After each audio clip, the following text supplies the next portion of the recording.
Émission 847. Cette semaine, Doctor Strange Fall Sunrise. En direct de Montréal, Québec, Canada. Vous écoutez, oui, les mystérieux étonnants.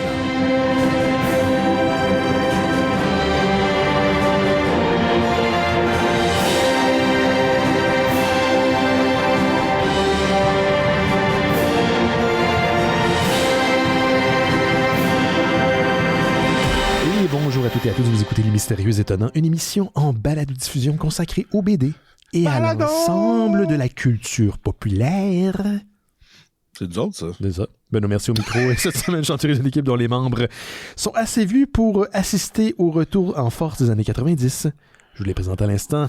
Le premier, tel un gambit à plusieurs as dans sa manche.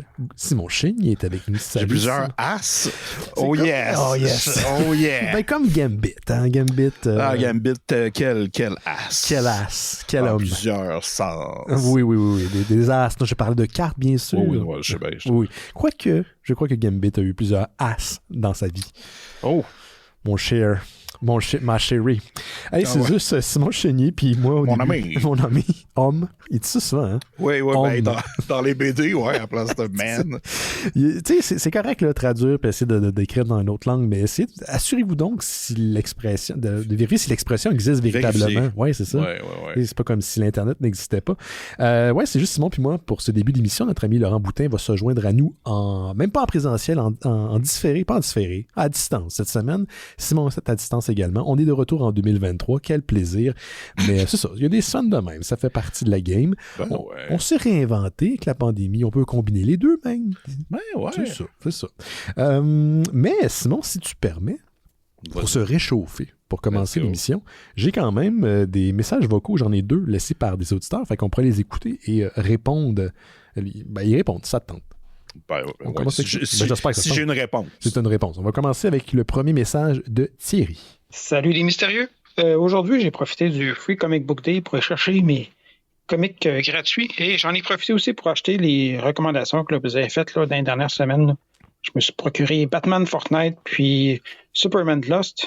J'ai hâte de lire tout ça. Question pour vous, là, je voyais le mur là, avec les nombreux singles issues, puis moi, c'est très rare que j'en achète. Là. J'achète surtout des trades, mais ma question, c'est est-ce qu'ils finissent tous un jour à être en trade ou il y en a qui tombent vraiment dans l'oubli? Là, parce que il y en a vraiment beaucoup. Là, ça m'a vraiment surpris. Ça me surprend à chaque fois. Puis je me dis, écoute, tout ce papier-là, est-ce que c'est juste du gaspillage ou ça sert à quelque chose? Donc, merci. Bon show. Une bonne question, Thierry. La réponse, en fait, une des réponses possibles, c'est que la vie n'est qu'un gaspillage de toute façon. Probablement que le papier en est une aussi. Bonne question. Une réponse, toi, Simon, par rapport à ça? Est-ce que toutes les séries se retrouvent en format trade? Moi, je ne pense que non. Ça dépend des éditeurs, bien sûr. Ouais, c'est ça. Pour les 2 gros, la plupart, oui. Des fois, il peut y avoir des numéros random qui se retrouvent dans des trades random.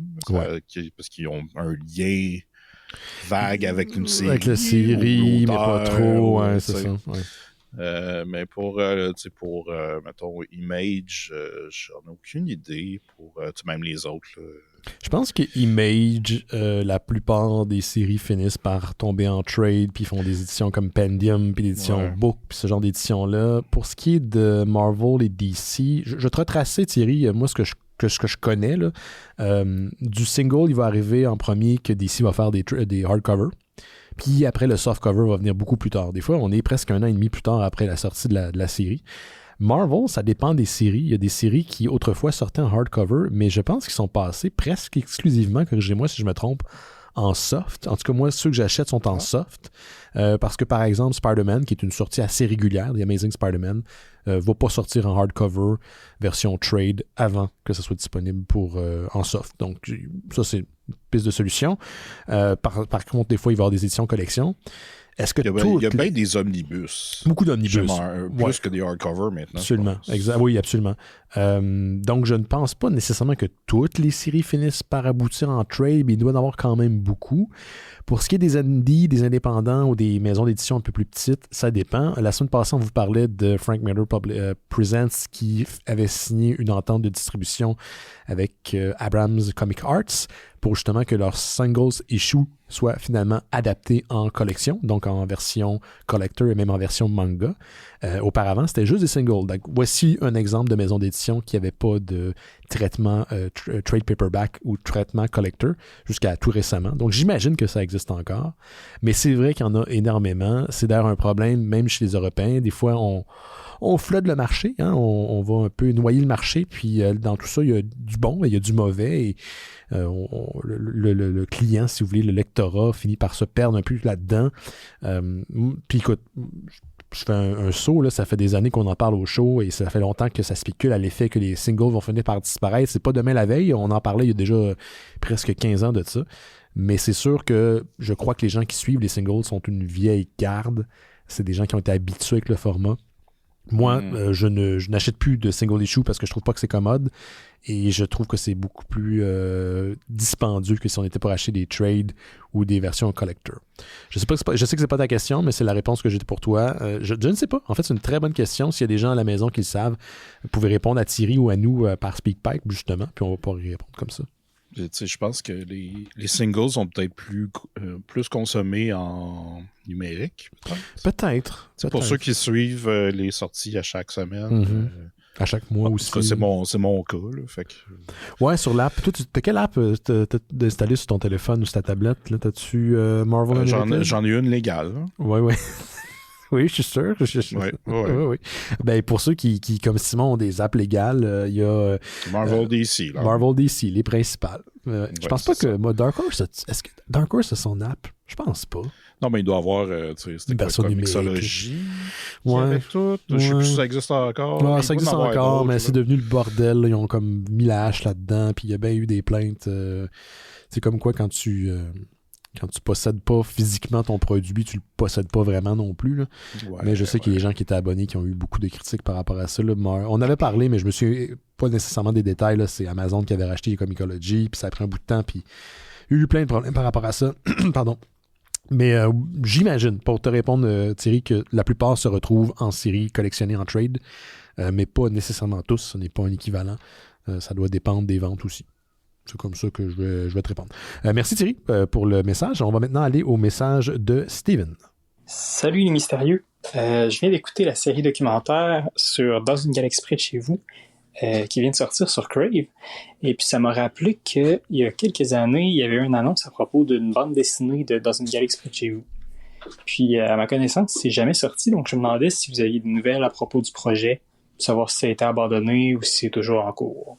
Merci. Oui et non. Je sais des trucs, mais je suis pas au fait des dernières j'allais dire répercussions, mais plutôt des derniers développement. Voilà, c'est ce que je cherchais, merci. La BD en question était supposée être réalisée par notre ami Julien Paris-Sorel, qui est un auteur qui on a déjà reçu à l'émission, qui est auteur d'Aventurosaures, entre autres choses, qui est une série jeunesse excessivement populaire. Vous demanderez ça à mes neveux, ils adorent Aventurosaures, pardon. Donc, c'était Julien qui avait fait un pitch jadis. Si je me souviens bien, puis là, je ne veux pas parler en son nom, il avait approché les auteurs d'une galaxie près de chez vous, qui, pour nos amis européens, est une série jeunesse là, en live action qui était diffusée à la télévision jadis. Finalement, ce projet-là a été repoussé pour des raisons que je veux pas m'étaler. C'est pas à moi à dévoiler ça. Puis je pense que pour l'instant, c'est sur le back burner, comme on dit. Possiblement parce qu'il y a eu un film qui a été développé entre-temps.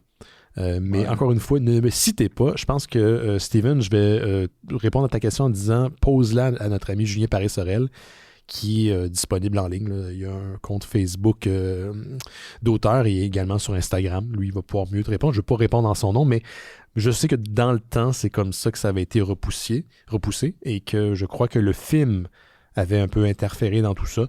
Mais à ma connaissance, la Bible du projet existe, ou à tout le moins les ébauches d'un projet existent.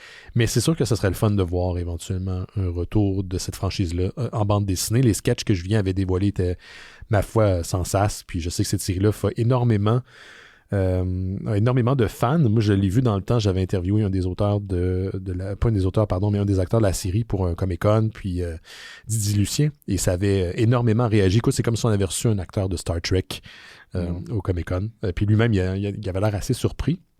J'aurais aimé ça, par exemple, voir la série. Je sais qu'elle est disponible. Tu parles de la série qui est documentaire dans une galaxie. Elle est disponible sur Crave en ce moment, le service de Bell. Et c'est entre autres Guy Saint-Cyr qui a travaillé sur le projet. En tout cas, je sais qu'il est interviewé pour la série documentaire. Il en parlait dans le temps, à micro fermé. Donc, je suis bien curieux de voir ça. Voilà, c'est ce que j'ai pour toi, Steven. J'espère que ça répond quand même à ta question. Pose ta question à Julien Paris-Sorel. Merci, les gars, de nous avoir laissé, Steven et Thierry, vos questions sur SpeakPipe. Si vous voulez répondre à Thierry ou à Steven, ou si vous voulez nous envoyer une question, commentaire, suggestion, l'adresse c'est speakpipe.com/mystérieux, donc speakpipe.com/mystérieux. MYSTERIEXE. L'adresse est disponible dans le descriptif de l'épisode, donc vous cliquez là-dessus. Pour les gens qui sont gênés, qui sont un peu hésitants, sachez que vous avez la possibilité de vous écouter avant d'envoyer le message. Donc, il n'y a rien qui est envoyé là, si vous n'approuvez pas avant. Donc, soyez pas gênés. On va passer le commentaire en ondes s'il est bien sûr recevable. Monsieur Simon. Oui. Est-ce qu'on continue avec toi cette semaine pour les nouvelles? On peut bien. On va faire ça.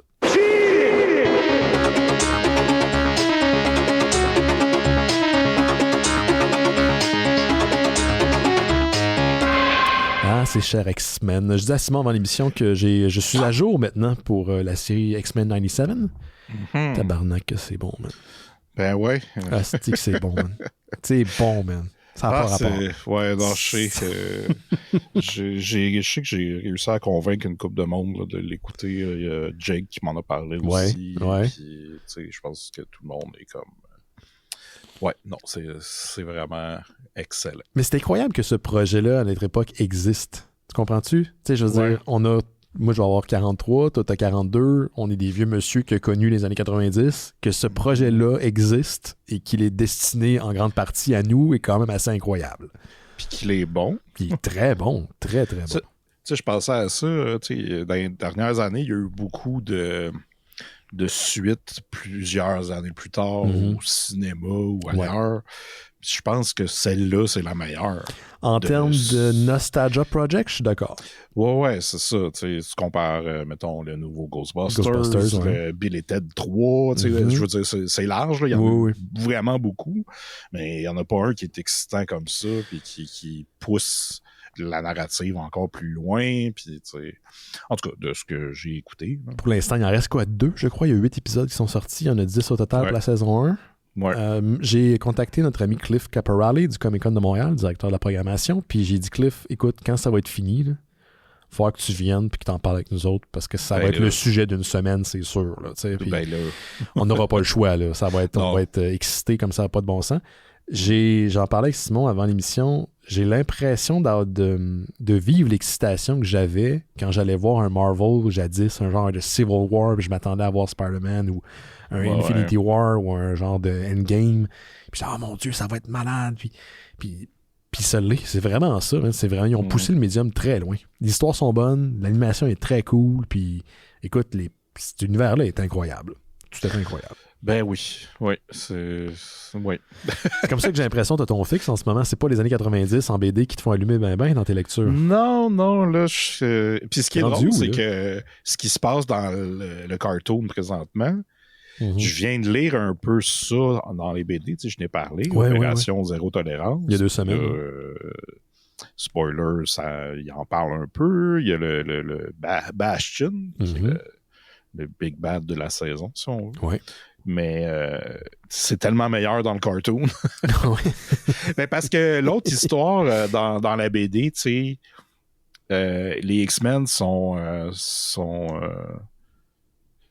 c'est comme si on se débarrasse d'eux autres assez rapidement. Puis là, ça devient comme il y a Iceman qui est là. T'as des numéros dans Wolverine, mais on dirait que c'est pas la même chose. Non. C'est juste que le personnage de Bastion était là, puis... Ah non, OK. J'arrête parce que c'est ça, je vais spoiler trop d'affaires. Juste pour dire que l'adaptation est meilleure que l'original. Je te dirais, je rajouterais une chose, et ça m'a surpris, puis je l'ai mentionné à Simon également. Quand vous commencez la nouvelle série, X-Men 97...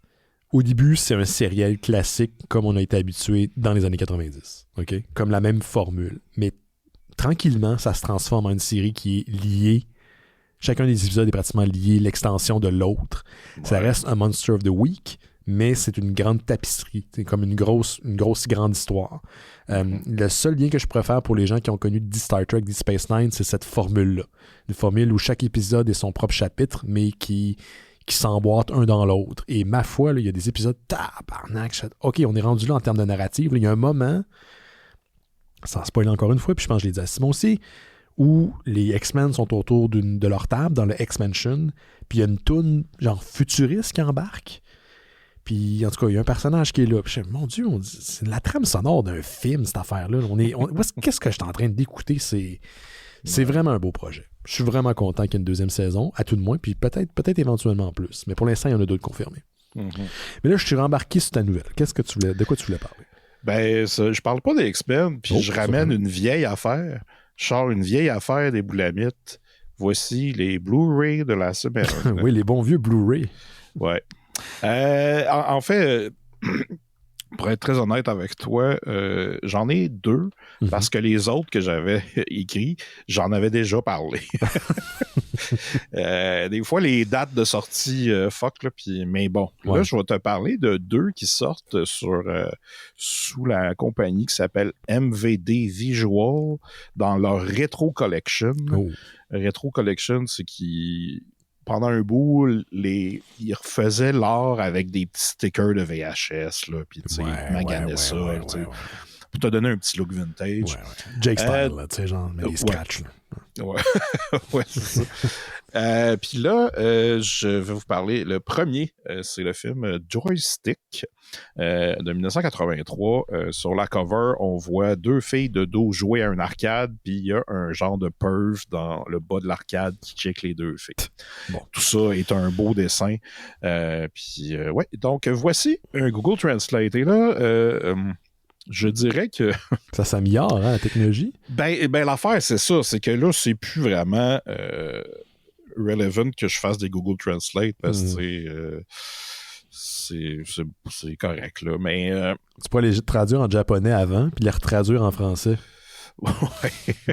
Faudrait que je demande plus à l'intelligence artificielle. Décris-moi ce film-là. Pour vrai, ça pourrait être drôle, ça. T'aurais le résumé de Simon, le résumé officiel, puis le résumé de ChatGPT ou qu'importe l'intelligence artificielle que tu utilises. Ouais. Donc, je vais commencer. Vas-y. Cette aventure commence lorsque le nouvel employé de Vidéo Arcade, Eugène, arrive sans pantalon pour son premier jour de travail. Hey.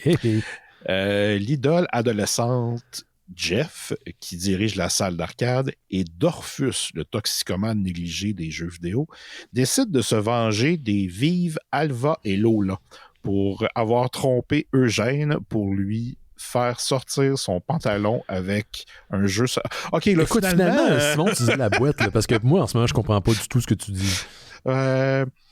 Ce que je comprends, c'est qu'il y a deux filles qui jouent à un arcade qui se sont vengées de Eugène en lui enlevant son pantalon. Puis là, il y a ses amis qui travaillent à l'arcade qui veulent se venger. Bon. Donc... sûr, ça va super bien vieillir. Et avec un jeu sauvage de strip vidéo. Ah oui, hein? Voilà. Je sais pas ce que ça veut dire, un jeu sauvage. Mais avant de pouvoir agir, King Video et sa troupe sexy de passionnés de vidéos high-tech envahissent la salle d'arcade et le chaos se déchaîne. Sa troupe sexy de vidéos, OK. Au milieu du chaos, Joseph Router, un homme d'affaires influent, entre dans la salle d'arcade à la recherche de sa fille Patty. Lorsqu'il est témoin de la folie qui l'entoure, il jure de voir le repère de la délinquance juvénile fermé définitivement. Fait que c'est une comédie folichonne et en même temps, ça a l'air d'être un Save the Rec Center. Faut sauver le spot. Ouais, c'est ça. C'est réalisé par Graydon Clark, qui a fait entre autres un des 2 Lambada de Forbidden Dance. C'est le meilleur ou c'est l'autre? C'est dur de dire c'est lequel le meilleur. Ouais, on revient toujours à Lambada puis l'autre. Je sais, ça me hante. Et il a aussi réalisé Uninvited, le film avec le chat cancéreux dans le chat sur le bateau. Tabarnak, c'est lui, ça! That guy. Ah, c'est le gars aussi qui a un caméo d'abord. Non, excuse-moi. Il y a un des acteurs du film qui a un caméo dans le film Once Upon a Time in Hollywood. Excuse-moi, ouais, j'ai fait un brain fart. Ouais, c'était Clou Gallagher. Oui, le gars qui joue un genre de sbire avec un chapeau puis qui se fait mordre par le chat cancéreux dans le chat mutant. Ouais, allez voir ça ou allez écouter notre épisode là-dessus. Ça m'en vedette John Doe Baker. Attends, je l'ai mal dit, c'est Joe Don Baker qui a joué dans, entre autres, GoldenEye. C'était l'agent de la CIA. Oui. Je me souviens plus, il y a un nom, cet agent-là. Oui, il a l'air de John Goodman, mais c'est pas John Goodman. Mais ouais, dans ce film-là, ouais. Puis, ce que j'ai vu, c'est ça, il y a déjà eu une version Blu-ray qui est sortie, mais elle est difficile à trouver parce que c'était avec une compagnie que tu peux juste acheter en ligne. Ouais. Mais là, il y a plein de bonus là, pour ceux qui aiment ça. Fais-tu partie de ton panier ou pas? Non. Panier d'achat? Non, hein? T'as pas l'air très convaincu. Ouais, non, c'est ça. Je serais curieux de le voir, mais je pense que je vais attendre que soit en spécial ou que le trouver en ligne légalement. Bien sûr, comme les applications. Oui, c'est ça. Et le deuxième film, c'est Sabotage de 1996, réalisé par Tibor Takas, qui a entre autres réalisé The Gate et The Gate 2. Oh! J'ai jamais vu le Gate 2. Je l'ai pas vu, moi non plus. Tu monde qui ont vu le Gate 2? Sûrement. Speedpipe. Il a aussi fait des films de Noël de Hallmark, fait que bon. Toutes les carrières finissent là. Hein? C'est comme c'est ça. La chaîne Hallmark Channel, c'est comme le cimetière des éléphants version des carrières. Puis c'est avec Marc Dacascos, qui est c'est lui qui joue dans Double Dragon, qui est un des deux. Mais c'était aussi, je crois, le méchant dans John Wick 3. Donc, c'est pas le gars qui joue dans Party of Five, c'est l'autre. Non, c'est l'autre, exact. Et là, il y a Carrie Ann Moss aussi. Oh, t'es bernouche, toi. Un peu avant la matrice. Excusez, j'en ai mis, mais c'était pas dans ce sens-là que je voulais faire ça. Puis bon, voici le Google Translate. On va se donner une chance. On va voir. On va essayer. Après des années de convalescence, Bishop pensais avoir... Est-ce que j'ai vu Bishop de X-Men, puis j'étais comme « Oh, Chris, j'aimerais ça lire du X-Men. » Bishop pensait avoir échappé au Black Ops. Stream. Et commencer une nouvelle vie réussie en tant que garde du corps auprès des riches et célèbres. Il était le meilleur, avec des compétences que la plupart des hommes mourraient en apprenant. Tu vois, là-dessus, c'est trompé. Non, mais tu sais, genre, ah ouais, tu sais faire ça, toi? Puis là, tu meurs. Mais son passé le rattrape. Ses clients ont commencé à mourir violemment de la même main obscure qui conspirait contre son unité Black Ops. Il doit maintenant se lancer dans une dernière mission. Ça fait vaguement Commando, là, détruire les hommes sans visage qui dirigent une armée qui n'existe pas dans ce joyeux sous-estimé du réalisateur Tibor Takas. Voilà. Fait que c'est ça, c'est deux sorties que je trouvais intéressantes parce que c'est un peu le cinéma que j'aime, mais c'est ça. Sinon, j'ai vu que genre The Crow de Brandon Lee sortait en 4K. Là. Ouais, ils vont essayer de milker ça avec la sortie du prochain. Ah oui, c'est vrai, il y en a un. Ouais, tout le monde a cette même réaction-là. Ah oui, c'est vrai, il y en a un nouveau qui s'en vient. Fait que voilà, c'était les sorties Blu-ray. C'est Blu-ray. Écoute, la date, c'est con, mais celui qui m'intéresse le plus, c'est celui que tu as passé le moins de temps dessus, c'est le Blu-ray de The Crow. Lui, je pense que ça marche, ok. Ah, mais juste aussi mentionner que j'ai reçu 2 Blu-ray cette semaine, que j'avais déjà commencé par Vinegar Syndrome. Il y a Lady Reporter, un film de Cynthia Rothrock de sa période de Hong Kong, que j'ai vu il y a longtemps, puis c'est vague, mais il me semble que c'était bon. Puis c'est pas parce qu'on est petit qu'on peut pas être grand. Calisse, ce film-là, man! Ouais, ce ciné-cadeau-là sort en Blu-ray. C'est-tu un film canadien? Oui. Il y a une vibe canadienne. C'est comme canadien, mais c'est peut-être tourné ailleurs. C'est en anglais, mais il y a quand même... comment il s'appelle? Le réalisateur de La Guerre des Tucs. J'ai un blanc. Pas le scénariste, pas Quentin. On parle de... Non, fuck.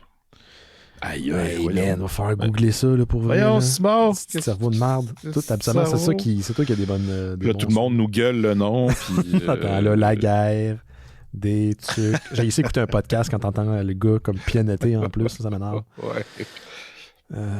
OK, attends une minute. Il était grand, là, il était barbu. André Melançon, il y a eu une récompense là, dans une cérémonie, là, c'est super touchant. Là. Ouais, c'est ça. Fun fact, la guerre des tucs en anglais s'appelle The Dog Who Stopped the War. Ben oui, le spoiler dans le... Dans le titre, hein, quand même. Ouais. Puis là, c'est ça. Puis là, t'entends peut-être des voix, c'est mes voisins qui passent devant ma fenêtre. Ouais, ok, je me demandais c'était quoi. Je pensais que t'avais parti un genre d'effet sonore. Là, le monde dans le chat, il dit Croc de Mers, mais c'est pas ça que j'ai, moi, dans l'IMDb. Fait que, il a peut-être réalisé, je sais pas, mais non, Rock de Mers, c'est le producteur. Ouais, c'est ça, c'est André Melançon qui non, il n'a pas réalisé, c'est qu'il joue dedans. C'est ça que je voulais dire. Ah. Donc, c'est canadien, parce que c'est Rock de Mers qui le fait, mais c'est peut-être... Tu sais... voyons, les contes pour tous, tu en avais un fait en français, un en anglais, puis un à l'international. Oui. Puis c'est peut-être celui-là. Mais il y avait... il y a aussi celui qui jouait le... comment? Je me souviens pas comment il s'appelait, mais dans Twin Peaks, là, celui qui danse dans le Black Lodge. Là, la petite personne. Je connais pas le nom. Je l'appelais tout le temps Creepy. Michael Anderson, je pense, quelque chose du genre. Mais bon, il est là-dedans. Fait que moi, honnêtement, j'ai pas de souvenir d'avoir écouté ce film-là. Fait que j'ai trop écouté, moi, ce bout-là. Ah ouais, celui-là? Surtout le bout où il pitch du monde dans l'espèce de cratère, puis il y a une boule qui digère, puis qui retransforme. Là. OK. Tu vas voir, ce bout-là m'a marqué. Là. Le visuel, c'est une espèce de grosse boule qui flotte, qui absorbe les gens, puis qui retransforme. Puis ça se veut comme à la fois terrifiant et joyeux. C'est bizarre. Tu vois le contraste entre les deux. Il était pas très cocheux pour moi quand j'étais jeune. Là, ça me faisait freaker un petit peu. Mais quand tu l'auras réécouté, là, c'est... Mais c'est un bon film. C'est un bon film jeunesse de ce que je me souviens. Mais à part ça, je me souviens fuck all du film. C'est ce qu'il me faisait jouer à l'école dans le temps quand il voulait pas nous enseigner. Là. Ah, OK. Ouais, quand le prof arrivait en lendemain de veille, là, il faisait jouer un film. C'était ce film-là qui faisait jouer. C'est ça qui se passait. On le comprend maintenant quand on est adulte. Quand on écoutait des films, là, c'était ça. Ça leur tentait pas. Ça leur tentait pas, cette journée-là. Ouais. Okidou. Ben, on passe à moi? Oui. Oui, vraiment. C'est moi, Jake. OK.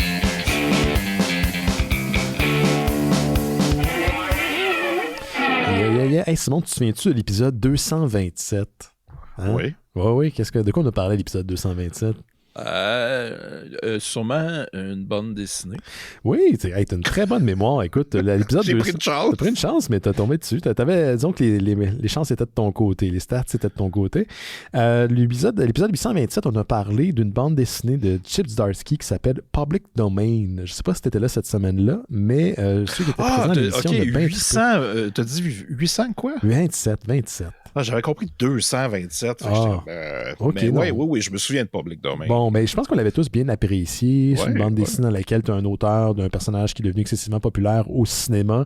Tombe dans une espèce de combat juridique avec l'entreprise pour qui il a travaillé jadis pour faire les comic books. Il a co-créé le personnage, puis là, il veut essayer de récupérer les droits. Finit par avoir l'autorisation de créer des nouvelles aventures de sa version du personnage qui s'appelle Public Domain. C'est ça, de domaine, pardon. Puis, ça lie ses fils pour développer une nouvelle maison d'édition, une nouvelle étiquette de comic book. La série était sortie jadis sur l'infolette de Chip Zdarsky, sur son Substack, qui est une infolette beaucoup utilisée par les créateurs de comic book. Les gens offrent des cours divers à travers cette infolette-là. Puis par la suite, elle avait été éditée chez Image Comics, puis elle est sortie en 2022. Puis Laurent, à l'époque, avait dit, mais voyons, qu'est-ce qui se passe? Cette série-là, ça fait genre 2 ans qu'elle est en dormance, puis il n'y a rien qui est publié depuis. On ne sait pas qu'est-ce qui se passe. Mais là, finalement, après 2 ans d'attente, il va finalement avoir une suite chez Image Comics de Public Domain. Ça va sortir le 3 juillet. C'est une nouvelle arche narrative. On continue où la série a terminé. Donc, on a le Dallas Comics, qui est le comic, la maison d'édition établie par le créateur de Domain et ses fils, qui se lance dans l'édition d'un nouveau comic book. Et donc, Chip Zdarsky va encore une fois signer l'écriture, le dessin, la coloration et tout, comme il avait fait pour la première arche. Mais en plus, puis là, ça devient intéressant, il se joint à Rachel Scott, qui va faire l'art, Aaron Engiolin, qui est le coloriste, pour faire une série spin-off qui est en fait le comic book de The Domain, le personnage de la bande dessinée qui existe dans Public Domain. Et tout ça sort également en juillet. Pour The Domain, ça sort le 10 juillet. Donc, juillet prochain, suite de Public Domain et la BD de Domain. J'ai bien hâte de voir ça. C'est une de mes séries favorites de l'année passée. On en avait pour cette année. Je ne sais plus. 2827, ça devait être l'année passée. C'était très bon. Donc, j'ai bien hâte de voir la suite de ça. Donc, pour les gens qui se posent la question, c'est ça. C'est une série qui explore c'est quoi la relation entre les corporations qui possèdent les personnages qui ont été co-créés pour eux ou créés pour eux par des auteurs qui en retirent très peu de profit monétaire, même de reconnaissance des années plus tard, alors que ces personnages-là ont des produits dérivés, sont adaptés au cinéma et à la télévision. C'est une œuvre très personnelle pour Chip Zdarsky. C'est quelqu'un qui est très renseigné du milieu parce qu'il œuvre dans ce milieu-là depuis longtemps. Donc, si vous êtes amateur de comic book ou du milieu qui est le comic book at large et son histoire, ben, il y a des petits clins d'œil ici et là où on fait référence, entre autres, à Jack Kirby, on fait référence à Stan Lee, la relation que Marvel, par exemple, peut avoir avec ses auteurs aujourd'hui. Donc, c'est vraiment très intéressant, puis ça reste très digeste. Public Domain, une suite prochainement. Monsieur Simon, on poursuit avec toi? Ben oui. Et voilà, très court. Oui, je m'attendais pas à ça. OK, je vais parler de quelque chose. J'ai écouté la série Fallout il n'y a pas si longtemps. Ouais, il paraît que c'est très bon. Ouais, il y a beaucoup de gens qui ont apprécié. J'ai beaucoup apprécié. Puis là, je me suis dit, je vais essayer une autre série un peu dystopique dans le genre. Et j'ai écouté la série Silo. Oui, basée sur une série de romans très populaire. Exact. Est-ce que Gauthier a parlé de la série? Je sais qu'il a parlé pas récemment. Il me semble qu'il en a parlé, mais Gauthier... Ouais, je pense qu'il a parlé de la série. Il me semble qu'il en a parlé. Il a parlé tellement d'affaires que là, à un moment donné, on ne sait plus. Là. Après mes recherches, je sais que dans l'épisode 798, Mystérieux Étonnant, Gauthier en a parlé comme quoi ça s'en venait. Et je vais quoter Gauthier, qui va... c'était tough à dire. Quoter Gauthier. On va citer Gauthier. Citer, oui, OK. Sur c'est quoi que ça raconte. D'accord. Donc, là, mettez vos lunettes de Gauthier. Oui, mais il porte des Gauthier, lunettes puis Gauthier. Là, vous me voyez en Gauthier. Oui. T'es-tu capable de l'imiter un petit peu en même temps? Je vais essayer. Essaye de talker un peu tes pants. Ça va aider un peu. Ah, OK, ouais. C'est pas trop de place. Faire aller mes cheveux incroyables. Incroyable. Il y a des beaux cheveux. Ça n'a pas de bon sens. Donc, Silo, c'est une histoire post-apocalyptique / dystopique qui se passe en dessous de la Terre dans une espèce de justement de gros tunnels, en fait. Puis l'intrigue se passe autour de cette organisation sociétale-là, dans le silo. Puis plus tu montes, plus tu vas découvrir des espèces de nouvelles strates de la société. Donc, ça, c'était la quote de Gauthier. D'accord, oui. Puis, c'est ça. Moi, j'ai écouté la série. J'ai vraiment aimé ça. C'est ça pourquoi je parlais de Fallout. C'est qu'il y a quelques trucs similaires, mais c'est vraiment un ton différent. Fallout était très... wacky. Ouais, c'est ça. Il y avait quand même de l'humour, mais de la violence, tout là, c'est très sérieux. C'est un peu de drabe. Pas négativement, mais tu sais... Il n'y a pas autant d'émotions. C'est plus campé dans le réel, c'est ce que tu veux dire. Si c'est la vraie sci-fi. Ouais. C'est ça. C'est avec Rebecca Ferguson, Tim Robbins, Common, David Oyelowo et Rashida Jones. Et pour être plus précis, l'histoire, c'est ça se passe dans le silo. Un silo, c'est une espèce de grosse affaire qui a à peu près 10 000 habitants là-dedans. Puis on est comme les gens qui sont là-dedans ne savent pas ce qui se passe. En fait, pourquoi ils sont là. Pourquoi ils sont enfermés là. C'est ça. Mais ils savent qu'il y avait des fondateurs qui ont créé ça. Puis là, ils ont des lois assez particulières. C'est juste que l'intrigue commence quand un personnage découvre un peu la vérité sur qu'est-ce qu'il y a. OK. Et elle fait un choix qui que son mari n'est pas d'accord. Et son mari, c'est le shérif du silo. Et là, mais c'est pas qu'il n'est pas d'accord, mais c'est qu'il comprend pas. Pourquoi? Non, mais il comprend pas pourquoi. Je complétais ta phrase, en fait. Je ne sais pas pourquoi. Non, c'est ça, parce que je veux pas trop en dire. Ouais. Puis lui, après, 2 ans plus tard, il prend la même décision. Et avec ça vient beaucoup de questionnements. Et là, on trouve... il a réussi à convaincre quelqu'un d'autre, qui est Rebecca Ferguson, d'être la shérif du silo. Et elle cherche pourquoi son chum s'est suicidé, entre guillemets. Mm-hmm. Puis là, il y a comme une intrigue, mais il y a aussi le mystère du silo. Puis, tu sais, ça m'a un peu ramené à... je pourrais dire que c'est un peu Lost-ish comme feeling. Tu sais, c'est beaucoup de mystère. Puis c'est un peu... Tu sais, t'es là-dedans, puis tu veux savoir qu'est-ce qui se passe, mais aussi les personnages sont intéressants, sont pas nécessairement les plus expressifs, mais il y a... Ouais, c'est l'espèce d'exploration de la société là-dedans aussi, puis... qui est bon, mais je le suggère. C'est vraiment de la sci-fi intrigante. C'est pas long, c'est quand même juste 10 épisodes. J'imagine qu'il va y avoir une autre saison, mais... Surtout qu'il y a eu plusieurs livres, fait qu'il y a du matériel pour. Là. Ouais. Juste avant de poursuivre, Simon, on va accueillir notre ami Laurent Boutin.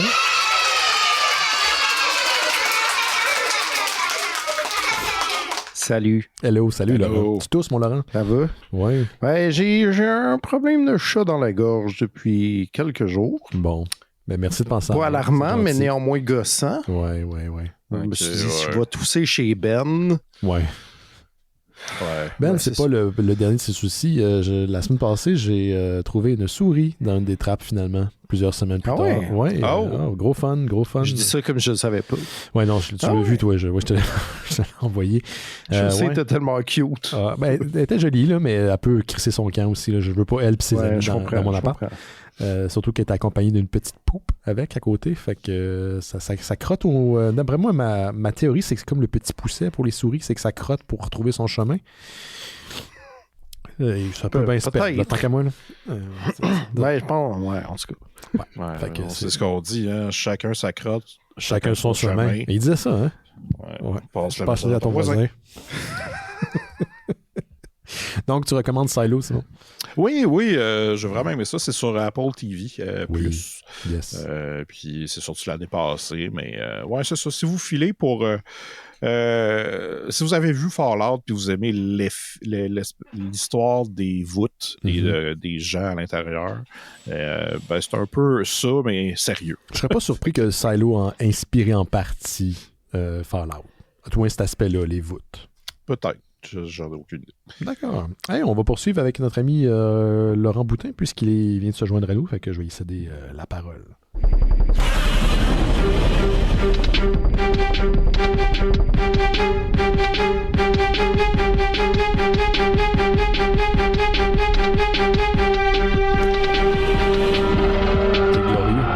Hey Laurent, juste avant que t'embrayes, juste te dire qu'il va y avoir une suite à Public Domain qui s'en vient prochainement au mois de juillet. Fait que, fait que la série va reprendre du terrain. Elle va reprendre, va reprendre vie. Voilà. C'est-tu parce que c'était posé depuis un bout? Oui, ben ça fait 2 ans en fait qu'il n'y a rien eu. Puis il va y avoir un spin-off en plus qui se passe. En fait, ça va être le personnage de la BD dans la BD. On va pouvoir lire la BD dont il parle dans BD. Exactement. Ouais. La nouvelle version? Ou la vieille version? D'après moi, ça va être la nouvelle version. Mais je ne sais pas, c'est pas spécifié. De ce que j'ai lu, c'était pas spécifié. Bon. Les gars, voulez-vous que je vous parle de singes? Ben écoute, le contraire m'aurait étonné que tu ne parles pas de singes aujourd'hui. Je pense que t'aurais même pu juste dire, les gars, voulez-vous que je vous parle? On aurait su que c'était singe. Ben, saviez-vous qu'il y a un nouveau Planète des singes qui sort cette semaine? Sais-tu, Esti? Ben oui, je le sais. Ben oui. Hey, moi aussi, je le sais. J'avais écrit la date dans mon agenda. Ça fait comme 1 an. T'avais encore un agenda, toi? Ben, je veux dire, dans mon calendrier sur mon iPhone. C'est ça, mon agenda. C'est un agenda. Un agenda électronique. Oui. Voilà. Fait que Kingdom of the Planet of the Apes qui sort ce vendredi, le 10 mai. Par contre, ma nouvelle n'a pas à voir avec ça. Directement. Ne serait-ce que parce que je suis excité, mais c'est plutôt une nouvelle que j'ai pognée sur IGN qui rapporte que Wes Ball, le réalisateur du nouveau film Kingdom of the Planet of the Apes. Je suis excité. Je suis tellement excité. Il est allé. Reste de Limp Bizkit. Non, c'est Wes. Non, c'est Borland. Ouais, ok. Ouais, c'est ça. Ouais, pas loin. Mais je pense qu'il est plus. Il est revenu? Il était parti une moment donné, mais. Il est revenu sous forme de pug. Sous forme de costume weird. Tout ça est très. Les Pogs et les Biscuits, ça partage une époque. Ben écoute, les deux étaient un Pog mouillé, là, c'est pas le fun. C'est vrai, un wet Pog. Un wet Pog, limp Pog, là, c'est pas le fun. Fait que... Je sais pas à quoi tu penses. Je pense pas. Il s'est passé tellement d'affaires, ça m'a fait bugger. Wes Ball, donc le réalisateur, est allé à un podcast qui s'appelle Ape Nation, que je ne savais pas qu'il existait, mais c'est un podcast. J'ai checké, j'étais comme, c'est un podcast vraiment sur les singes en général, mais c'est vraiment un podcast de Planète des singes. Et puis?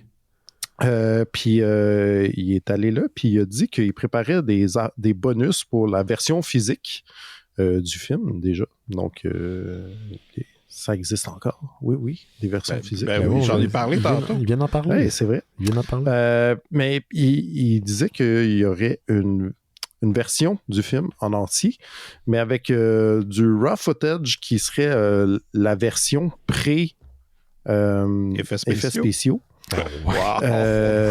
De tous les acteurs dans leur saut de motion capture. Oh, ça c'est weird. Ça c'est pas flatteur, ça.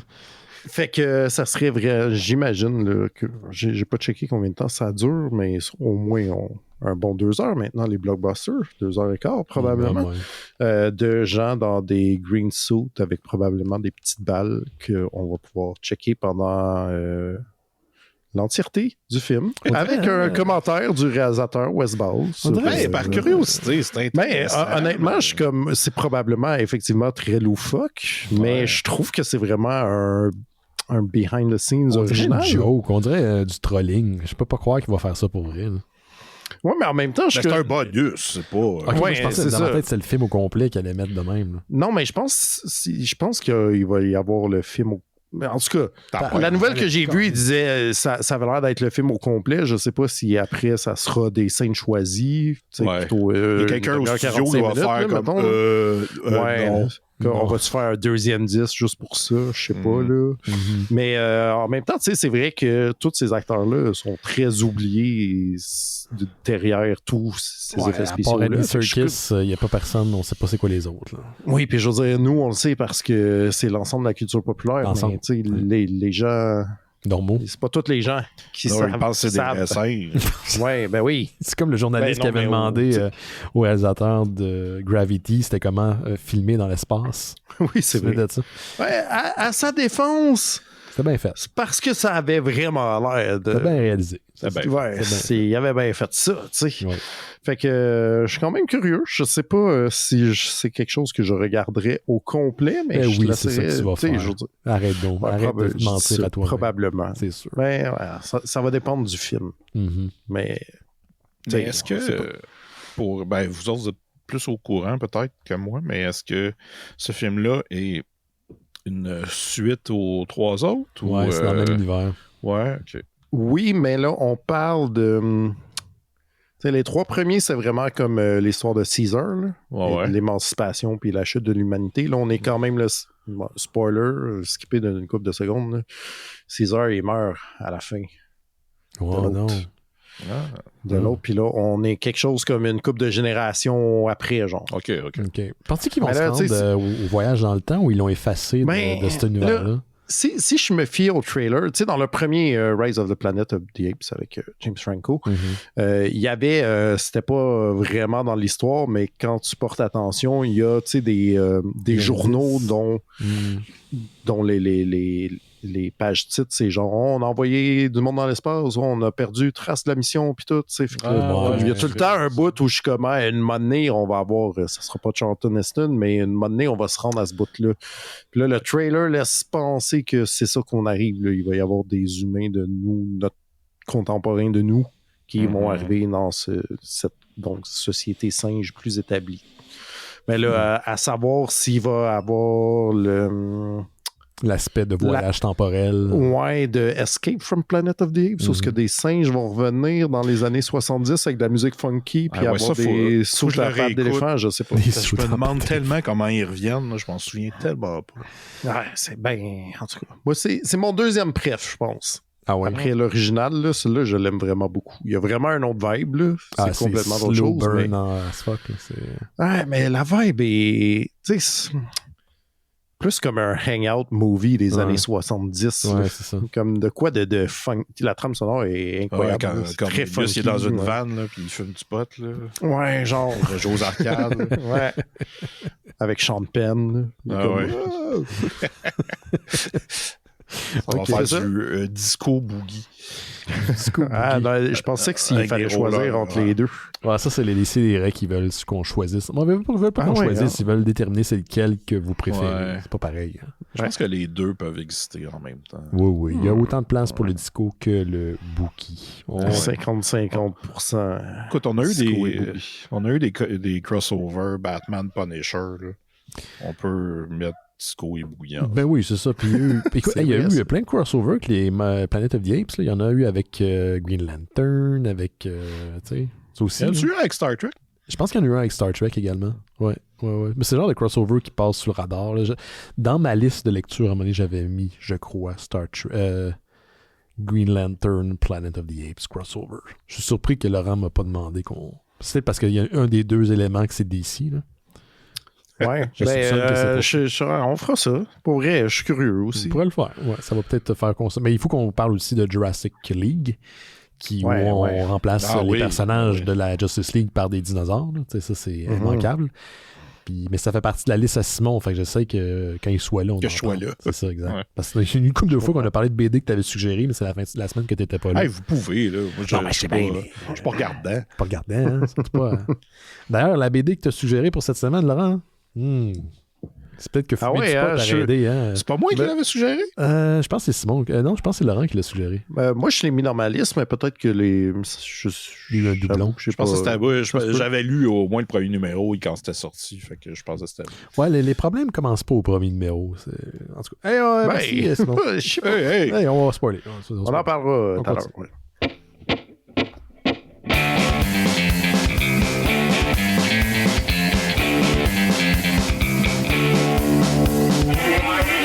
Oui, c'est noté. Avez-vous vu The Exorcist Believer, qui est la suite du premier film du culte d'horreur réalisé par David Gordon Green? Non. Vous n'êtes pas les seuls. Je pense que personne n'a vu ce film-là. Ça a été un échec critique et au box-office. J'ai vu des gens qui le voir, mais personne a été satisfait. Personne m'a pas donné. Sort de cette écoute avec la croyance, si je peux dire, que c'est un bon film.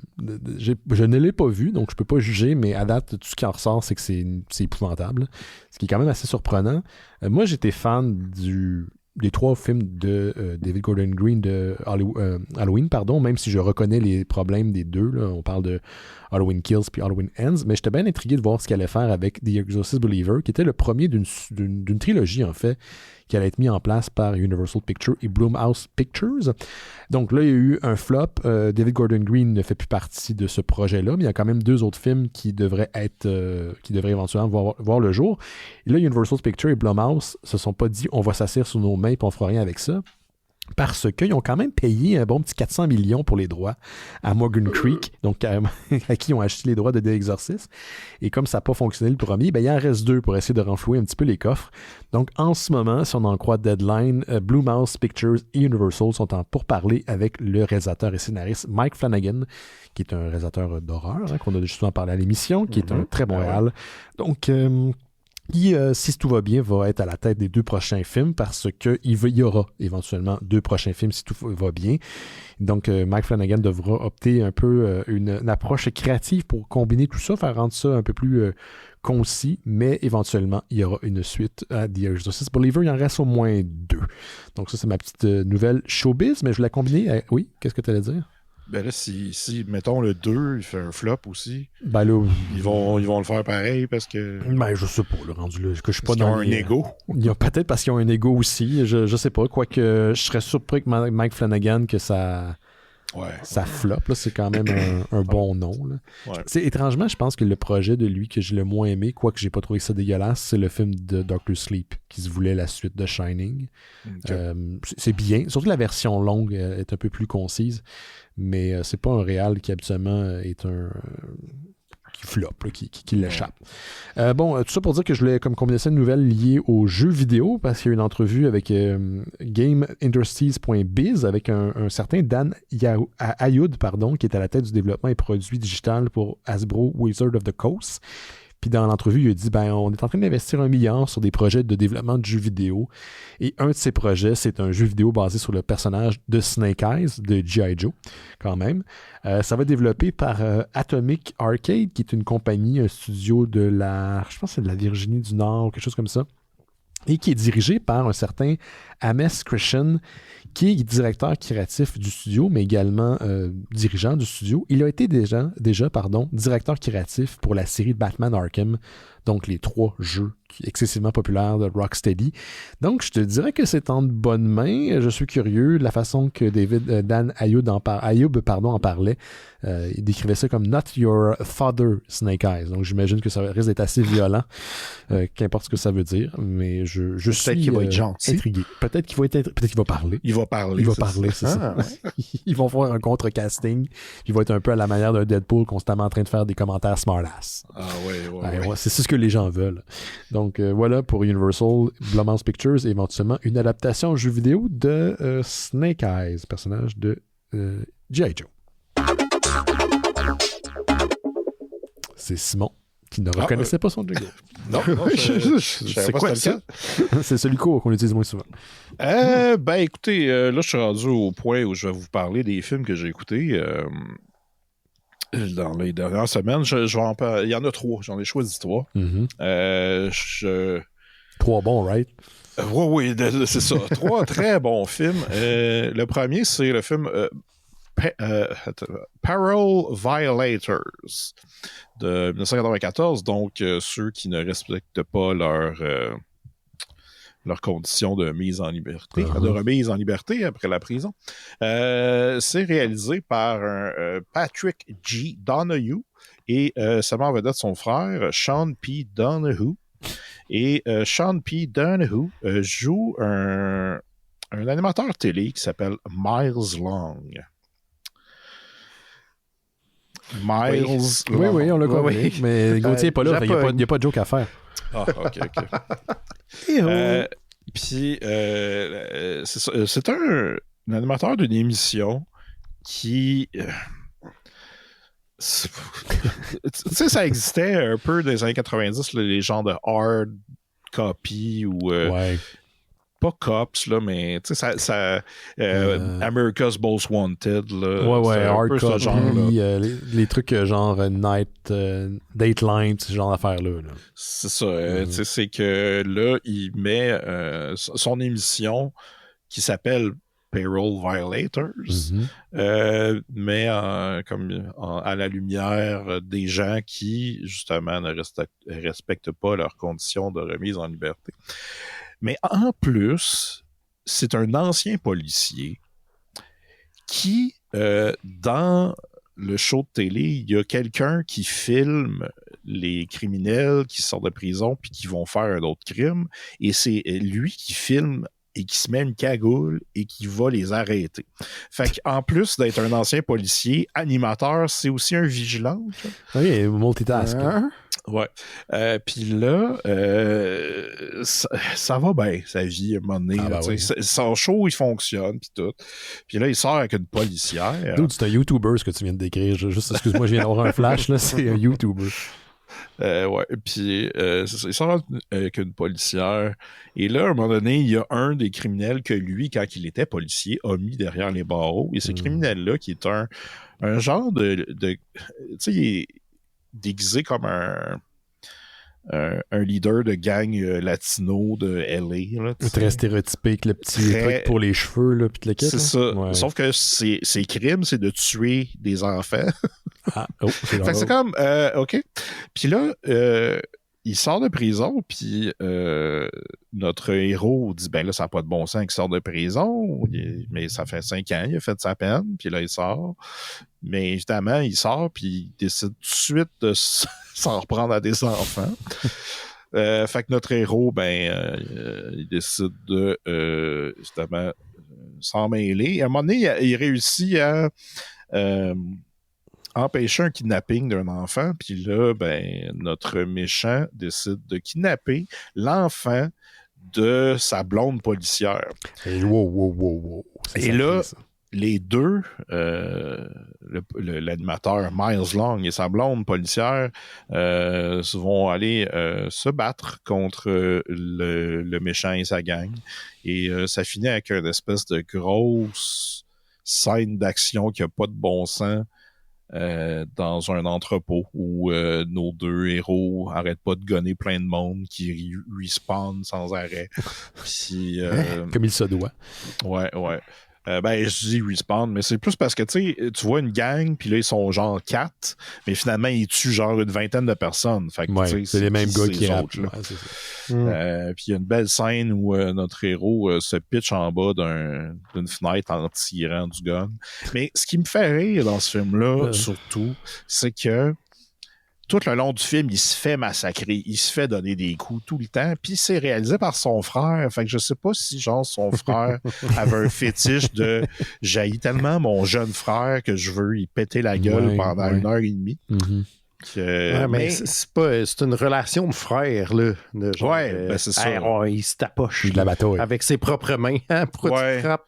C'était peut-être aussi des frères qui faisaient des films dans leur cours. Les deux, vous avez vraiment pas eu de frères, hein, parce que c'est pas comme ça que ça fonctionne. Mais... Non. Tu vois, moi et mon frère, on se parle pas. Ah, OK. C'est réglé.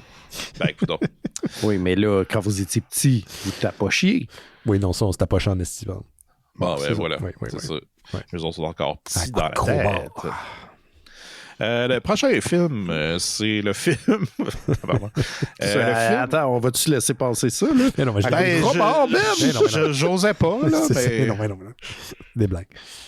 Le prochain film, c'est un film qui s'appelle Land of the Free, de 1998. C'est avec Jeff Speakman, qui est un... Sur une VHS que j'ai de lui, c'est marqué « La star de l'action des années 90 ». Puis genre, tu dis Jeff Speakman, puis tout le monde est comme « Qui? » Qui ça? Mais c'est un gars qui fait des arts martiaux, là, comme tous les autres, qui se bat contre un politicien qui est en route vers la présidence et qui est joué par William Shatner. Ah tabarnak. C'est ça les extraits que t'as mis sur ton Instagram. Là. Je me demandais tellement ce que Shatner faisait dans tes extraits. Shatner joue un genre de Trump intelligent, si je peux dire. Bon. Qui veut ramener l'Amérique, mais qui évidemment travaille pour un genre de groupe de white supremacists. Puis, Jeff Speakman, c'est son Gauthier. C'est son campaign manager. C'était tout ça que Gauthier faisait? Oui, il était là-dedans. Un genre de... puis parti beaucoup moins extrémiste, par exemple, je te dirais. L'affaire, c'est ça, c'est que Jeff Speakman le sait pas, puis il découvre ça, puis là, évidemment, il se fait... Il est témoin... Non, c'est ça, c'est que lui, il a les preuves que le Shatner est une mauvaise personne, puis là, le FBI veut le protéger, mais ça marche jamais. Puis là, il y a plein de poursuites de chars, puis des chars qui explosent. Ce film-là est surtout le fun pour ça. Le budget des chars qui revolent en feu est assez élevé. Puis c'est aussi drôle de voir Shatner se faire péter la gueule en sang par un gars qui fait du Kempo. Il était dans sa phase permanente, hein, c'est ça? Ou perruque, là, je sais pas. C'est pas clair. Ouais, puis j'ai eu du fun, mais c'était un peu long. Mais les scènes d'action valaient la peine. Et il y avait une copie de la scène de Die Hard là, où John McClane se pitch en bas du building, attaché après une hausse d'eau. Puis c'est la même chose, mais il tombe tellement de haut que ça fait comme Gwen Stacy quand elle tombe, puis Spider-Man il casse le dos. Ouais, le coup. Hein. Ouais, le coup, mais lui, ça y fait rien, mais c'est comme ça n'a aucun bon sens que ça y fasse rien. J'adore ça. Et le dernier film, c'est un autre film de 98 qui s'appelle The Catcher, un film d'horreur, ben, si on veut, un slasher avec un gars qui joue au baseball. Puis qui utilise des trucs de baseball pour tuer du monde dans un aréna. Pas un aréna, mais un stade. Donc, c'est sûrement la machine à pitcher des balles automatiques. Là. Oui, il y a ça. Sûrement, c'est clair. Le gars qui meurt, on le voit. il reste debout quand même, mais il a la balle dans la bouche. Il y a une des morts un peu random où, pour une raison quelconque, il attache un des joueurs de l'équipe, puis il le sodomise, puis après, il le tue. Fait que c'était comme OK. Il y avait comme aucune raison. Puis ben c'est ça, c'est un film qui met en vedette entre autres Joe Estevez, le frère de Martin Sheen et l'oncle de Charlie et de Emilio. Et ce n'est pas son plus grand rôle, c'est même le film. Si vous connaissez un peu, je m'adresse aux gens, aux fans de Joe Estevez. Ouais, les Estevez of Fun. Oui, les stans de Joe Estevez. Ouais, c'est ça. Disons que c'est pas quelqu'un qui a une très belle filmographie, mais tu m'étonnes.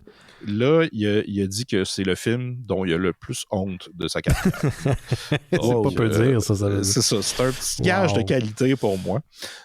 J'ai eu quand même du fun à l'écouter, même si c'était... je pensais que c'était un film à la Rollerball. Je pensais que c'était un truc de baseball dans le futur, avec un peu de violence, mais finalement, c'était un genre de film d'horreur d'un fou. C'est lui qui est devenu genre Jesus Freak puis demandait de l'argent au monde parce qu'il disait que Dieu voulait qu'il continue à faire Non, ça c'est William Baldwin. Ah, c'est un autre clan, ça. C'est pas ouais, je pense que c'est William. C'est celui qui jouait dans Biodome. Oui. OK. L'excellent Biodome. L'excellent Biodome. Pas Stéphane dans Biodome? Ça se peut, c'est ça, je les mélange. Ouais, je comprends. Ah ouais, parce que William, c'est celui qui est... C'est comme le deuxième en dessous d'Alec. Là. C'est lui qui a joué dans Backdraft. Oui, Backdraft. Dans le film avec Cindy Crawford. Oui, où est-ce qu'il y a la passe du train. Oui, c'est ça, la passe du train. Je me souviens de ça. Puis Sliver avec Sharon Stone. Oui, c'est facile. L'autre, c'est le gars qui a joué dans Slapshot 2. Ça va en décrépissant. C'est comme si tu était enregistré un JPEG en JPEG. Ouais. Joke de graphisme pour vous autres à la maison. Fait que voilà. Merci Simon. On va continuer avec Laurent. Yeah. T'as-tu déjà fait jouer ton thème à la maison, Laurent? Puis si tu veux, je peux te l'envoyer. Comme ça, tu vas pouvoir faire jouer ça. Kalen, on va capoter bien. Ouais, pourquoi je m'en servirais? Non. Je sais pas, quand tu rentres dans la pièce. Ça serait balade. À chaque fois que je serais... Elle fait le saut à chaque fois. Ouais. Oh, j'ai oublié de me prendre une fourchette aujourd'hui. Ça reprend. C'est le système de speaker super Bluetooth. Agréable. Ouais, c'est super désagréable. J'ai plein d'événements à parler d'eux parce que c'est mai, le mois de la BD, puis ça a l'air que c'est pas juste un titre jeté en l'air. Non. Puis il se passe plein d'affaires, non. D'ailleurs, des choses qui se passent chez Planète BD, la librairie où je travaille, plein d'affaires ces temps-ci, notamment le 9 mai prochain. À 5h, on fait le lancement d'un livre qui vient de sortir, un western qui s'appelle Carcajou, qui est scénarisé par un gars qui reste à Montréal, qui s'appelle de son nom de plume El Diablo, que vous connaissez peut-être pour être le gars qui a créé Les Lascars, qui était comme une BD qui est devenue une série animée, qui a un petit succès culte. Il dessine encore, mais il fait surtout des scénarios ces temps-ci, puis là, celui-là, je ne l'ai pas lu encore, mais il y a comme un gros buzz alentour de ce western un peu champ gauche. Là. Le dessin est super beau aussi, c'est Gillian Deroche qui a dessiné, puis ça a l'air très très cool, fait que ça, c'est ce jeudi. Le samedi, après ça, il y a un artiste européenne qui vient, qui s'appelle Lisa Blumen, toujours chez Planète BD, à 2h30, mais il y a un talk organisé par le FBDM, une rencontre avec l'autrice, genre de Q&A, là, qui a lieu sur Saint-Denis, pas loin, à une place qui s'appelle le Mixeur. C'est le Mixeur, c'est un bar, c'est quoi? Ouais, je pense que c'est un bar ou une place de comment on appelle ça, où les gens vont travailler. Là. Ah, un coworking. Ouais, genre, je suis comme un peu entre les deux, là. Ouais, au lieu d'aller te faire déranger dans un café, tu vas te faire déranger une place où tu as payé pour être. Ouais, c'est ça. Mais j'ai pas trop compris. Ça avait l'air d'être un hybride entre les deux, mais je pense que c'est nouveau, fait que je veux pas mettre ma main au feu. Mais il y a comme un talk, là, qui commence à 13h, puis après, on se déplace à 2h30 chez Planète BD pour une dédicace. Elle a fait une coupe de BD, mais une plus récente l'année passée qui s'appelle Astronova, qui s'adonne à être nominée au prix BD List de cette année. D'ailleurs, c'est pour ça que le FBDM organise ça, puis que j'ai lu en fin de semaine, que j'ai beaucoup aimé. C'est comme un livre de science-fiction, mais avant l'histoire de science-fiction. Okay. Dans le sens qu'on suit une femme qui s'en va pour un long voyage dans l'espace, dans une genre de galaxie lointaine, faire de quoi, on sait pas quoi, mais un truc dont elle ne reviendra pas. OK. Puis là, c'est la genre de NASA qui est là, qui est comme, bon, vous avez été sélectionné notamment pour votre capacité à fonctionner et à être seul dans la vie, mais contractuellement, nous sommes obligés de vous faire un party de départ. Fait que on RH, hein?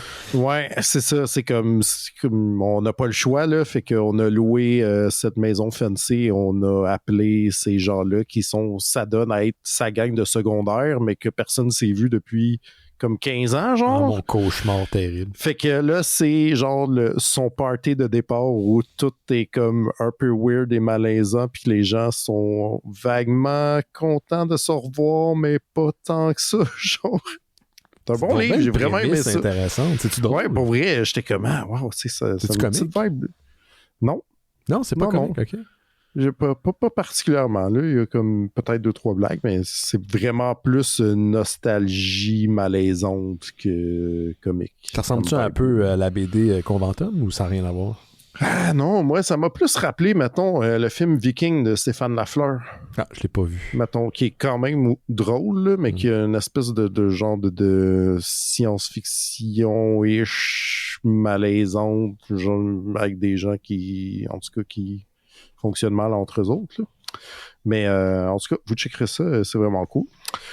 Sinon, je pense, c'est quand ça que j'ai noté ça? Demain, en tout cas, ou aujourd'hui, si donc vous écoutez mardi.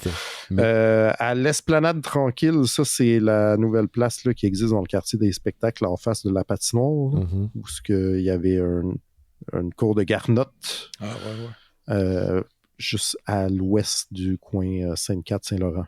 Ouais, là, quand j'ai travaillé pour le festival de jazz, il fallait que je ramasse ce coin-là, voir s'il y avait des seringues. Ah, nice. Ah ouais, hein? T'as fait ça, toi? Mais là...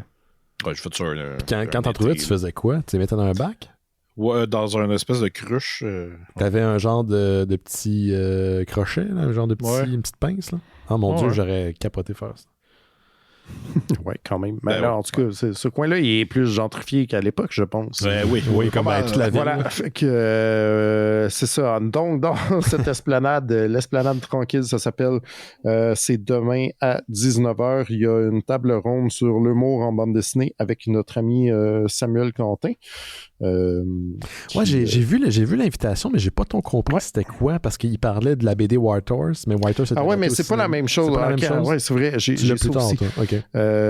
Sam Quentin avec Tania Mignaka qui fait la BD Ponto font une table ronde sur le mot en BD. Ah, OK. Aussi, là, c'est ça que je voulais faire, en fait. J'ai oublié de noter la date, mais il y a un lancement bientôt, mais ça, je pense, dans 2 semaines, tenez-vous bien, White Horse, c'est une BD aux éditions Pau-Pau. C'est aussi devenu une pièce de théâtre l'automne passé chez Duceppe, qui reviendra en supplémentaire l'automne prochain aussi à Duceppe. Ouais. Mais là, aux éditions de ta mère, Qui a édité la BD initialement. Non, c'était pas la BD, mais là, les éditions de ta mère. Okay, les éditions de ta mère, eux, ils sortent beaucoup, ils ont beaucoup de romans, mais ils ont une petite division théâtre, donc des textes théâtraux comme mis genre en livre. Ouais. En livre. Non, mais parce que c'était tout le même monde là, dans ma tête, là, c'est tout. Oui, je sais, c'est tout ça. Ouais. Très, en tout cas, 42 personnes de Montréal, exact. Mais c'est ça. Donc, ils vont sortir le texte de la pièce de théâtre qui était l'adaptation de la bande dessinée, donc ça redevient un livre, mais pas dessiné. C'est cool. Mais qui était aussi écrit par Samuel Quentin, mais co-écrit avec les acteurs et réalisateurs de la pièce. Là. Moi, j'attends le jeu vidéo, ça va être malade. Ouais, ben là, rendu là. Moi, je vais attendre la bande dessinée qui est de l'adaptation du texte de la pièce. En tout cas, je suis comme, c'est insane, là, qu'est-ce qui se passe avec cette affaire-là. Mais vas-tu avoir la BD où on voit Sam Quentin écrire White Horse? C'est malade, ça. Ouais. Je sais pas, mais là, tu sais, il y a comme aussi un film qui est tourné sur... Mais c'est pas sur White Horse, c'est sur Ville et Misérables. Ville et Misérables, qui a été tourné. Basé... Mais tu sais, ça s'est déjà vu, des gens de behind the scenes en BD sur des tournages de films. Fait que là, peut-être qu'on aura ça aussi. Ils rendent disponible aussi le scénario après la sortie du film. Moi, je serais curieux de voir le scénario adapté de la bande dessinée Ville et Misérables. Moi, petite tranche de vie. Hier, le matin, je me réveille, puis là, j'entends mon cadran, puis là, je m'en vais pour le fermer. Le fermer, taper dessus. Snoozer. Mais j'ai accroché mon verre d'eau, puis là, mon verre d'eau, il y a tout mouillé les BD qu'il y avait sur ma table de chevet, dont Ville et Misérables. Oh non. Je suis comme déçu. Ça réveille en estime, par exemple. Ah, ça m'entend. Ça commence pas une bonne journée, ça. C'est comme mon cauchemar. En plus, j'arrête pas de mettre des verres d'eau là, en sachant que ça va arriver parce qu'il y a des livres tout partout, genre. Mais en même temps, il y a des livres tout partout chez toi, de toute manière. Fait que tu peux pas vraiment généralement, je veux dire, pas à terre dans la cuisine, maintenant. Ben, pas encore. Mais si je regarde en ce moment l'image que tu diffuses, t'en as à ta droite, puis à ta gauche, puis oui, mais ils sont posés sur des... En tout cas. Ouais, ils sont hauts, là. Hey, cette semaine, j'ai ramassé les piles qui étaient à terre, là. J'ai posé des tablettes. Bravo. Pas de bébé, comme dans Comment ça va, Bob. Hein? Oui, comme dans ça va. Oui. Tranquillement. Tranquillement. Un après l'autre. À la fin, il est fou. Hein? Oui. Fait que je pense que c'était ça pour l'événementiel cette semaine. Ouais, puis j'en profite pour repluguer une fois de plus le FBDM qui s'en vient quand même à grands pas. On est déjà en mai, hein. Moi, je sais pas ce qui se passe, mais le temps file. Donc, les 24, 25 et 26 mai prochain, la 13e édition du Festival BD de Montréal. Donc, entre les rues Guilford et Roy. Donc, il y aura plein d'éditeurs québécois et autres qui sont présents directement sur la rue pour vous accueillir, acheter des BD, des activités qui ont lieu aussi dans le cadre du festival. Donc, pour toutes les informations, allez sur fbdm-mcaf.ca ou tapez FBDF là, directement dans Google, vous allez tomber dessus. Là. Donc, pour la programmation complète et les détails. Donc, il y a quand même pas mal de monde qu'on connaît qui gravite autour du show qui seront présents durant le week-end. C'est un bon 3 jours. C'est l'année passée que c'était la première édition directement sur Saint-Denis. On dirait que le temps ne fait plus de sens. Fait que je suis plus certain. Là, mais... non, ça va être la troisième année. C'est ça, voilà. Ouais. Puis c'est tout le temps une réussite. C'est le fun. Ça ouvre la BD à un grand public, un vaste public. Puis c'est très familial. Puis il y a de la place pour circuler, comme on est directement sur Saint-Denis. Au grand malheur des gens en char qui sont vraiment fâchés. Mais c'est un bel événement. Amenez par contre votre crème solaire et un petit chapeau parce que ça surprend. Le soleil tape directement sur l'asphalte. Hein. C'est pas... On nous souhaite du beau temps, mais sinon, même en mauvais temps, et même s'il pleut, ben, il y a les éditeurs seront présents. Laurent, c'est sa fin de semaine préférée. J'ai entendu dire qu'il y a bien hâte. Oui, c'est comme le fun. Ouais, mais c'est beaucoup de travail. La fin de semaine en tant que telle est le fun, tu sais. La fin de semaine est cool. C'est juste là, j'ai hâte d'être rendu, parce que là... Il y a beaucoup de choses à faire. Beaucoup d'organisation. Ouais, on ne sera pas présents, nous, les Mystérieux, cette année, en termes de... On fera pas d'enregistrement devant le public. Je vais peut-être essayer d'organiser un petit truc informel là, pour les gens du Discord, ceux qui voudraient, ou même les gens là, sur Facebook qui voudraient se joindre à nous. À moi, je n'implique pas nécessairement l'équipe au complet, mais un petit point de rendez-vous si vous voulez aller manger une bouchée ou prendre une bière, ça pourrait être cool. Donc, je vais réfléchir à ça. Je vais vous en discuter pour les gens du Discord. Est-ce que tu voulais poursuivre sinon, Simon? Est-ce que tu avais.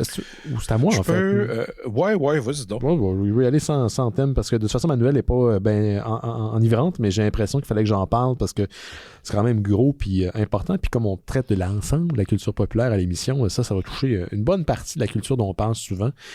Sony Pictures s'est joint à un groupe de fonds d'investissement privés qui s'appelle Apollo Global. Réveillez-vous, là, ça sera pas bien long. Qui tente d'acheter... Vous autres? Non, pas vous autres, le monde à la maison qui a entendu genre ces mots-là, puis ont fait « je vais déconnecter 2 secondes. » qui se sont joints, en fait, pour acheter Paramount Pictures. Donc, on parle d'une fusion de Sony Pictures et Paramount Pictures. Ça sera assez gros. Donc, l'organisation, ou les organisations plutôt, ont fait parvenir une lettre d'intérêt d'achat pour 26 milliards de dollars, alors qu'il y avait déjà des pourparlers entre Paramount Pictures et Skybound Media, qui s'étaient joints à 2 autres groupes financiers, donc Rebirth Capital et KKR. Il était à une lettre de faire... en tout cas, vous avez compris. Un incident. Ouais, un truc, ouais. Puis donc, initialement, Paramount Pictures était plus enclin à négocier avec Skybound Media, Rebirth Capital et KKR parce que les entreprises ne voulaient pas dissoudre le studio en différentes parties. Ce qui serait l'intention de Sony Pictures et Apollo Global. Mais là, les négociations ont échoué vendredi dernier. Donc, en ce moment, Sony Pictures et le fonds d'investissement sont en négociation avec Paramount Pictures. Donc, il y a une possibilité éventuelle, si tout ça est accepté, qu'il y aura fusion. Il faut dire que Sony offre aussi beaucoup plus pour les actionnaires. On parle d'une évaluation je parlais de 26 milliards, là, mais la compagnie est évaluée à 22 milliards. Un petit 4 milliards de plus. Des fois, ça a réussi à faire convaincre les gens de peut-être vendre. Donc, éventuellement, on verra. Là, il y a beaucoup de choses en l'air pour l'instant, surtout que Sony Pictures est une compagnie qui est techniquement pas américaine, quoiqu'il y ait des divisions ici au pays, en Amérique du Nord. C'est pas demain la veille, mais on parle d'une fusion de grosses bébêtes. Je pensais récemment Disney et Sony qui ont fusionné, et potentiellement maintenant Sony Pictures et Paramount Pictures. Donc, c'est des gros bidous, puis c'est du gros contenu. Puis à un moment donné, il va y avoir juste 2 compagnies. Puis, ouais, c'est ça. Ça va être le fun, hein? Ouais. C'est ça que j'ai hâte, là. Ouais, j'ai hâte au bout. Écoute, j'ai hâte, on va pouvoir avoir juste 2 plateformes à checker. Oui, tu penses ça, toi? Je pense que ça va être l'illusion du choix. Là, t'es drôle, là. C'est ça. T'es une belle naïveté. Simon. Moi, je vais faire 3 nouvelles très rapides. Aujourd'hui, Marvel a dévoilé, si on veut, 2 teasers pour 2 séries de X-Men avec le relaunch qui se passe au mois de juillet, qui s'appelle From the Ashes. From the Ashes, oui. Là, les 2 qui ont... on s'en doutait que ça s'en venait, mais Wolverine, une nouvelle série de Wolverine. Pas le choix. Qui sort en septembre, mais le mois d'avant, en août, on a X-Factor. On avait X-Force de confirmer, et là, maintenant, on a X-Factor. Il n'y a pas de détails encore, vraiment. Avec le vieux logo, si je ne me trompe pas. Ouais, c'est ça. Toutes les séries qui sortent, ils prennent des vieux logos. Puis, c'est ça. Ça revient cet été. T'as pas l'air particulièrement excité. Ça fait 2 fois que t'en parles, puis ça n'a pas l'air d'être une ère qui t'excite particulièrement. Ben, c'est parce qu'il n'y a pas beaucoup de détails. Ouais. Puis les détails que j'ai lus, c'était correct, mais tu sais, je pense que plus quand je vais les lire, je vais avoir une meilleure réaction. Est-ce que c'est parce que tu as l'impression d'un retour en arrière?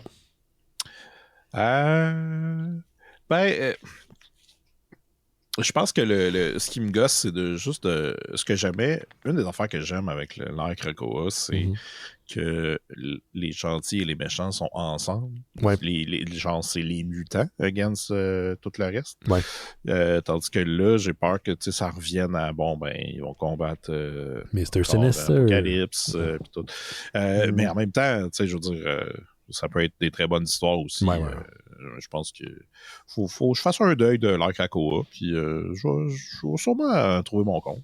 Je suis pas un public difficile non plus là, pour les comics. Là, fait que je suis juste pas excité de ça. Puis une autre nouvelle, c'est que je vais faire un spotted de Noël. Ah ben oui, mais là tu brises les conventions parce qu'habituellement tu fais ça à Noël chez Isidore.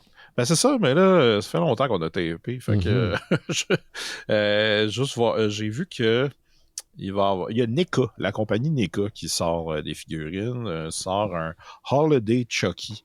Donc, une figurine qui basée sur Chucky dans la saison 2 de la télésérie. Qui est très bonne en passant. Là. Écoutez la télésérie de Chucky, c'est super bon. OK. C'est ça revient éventuellement, là. OK.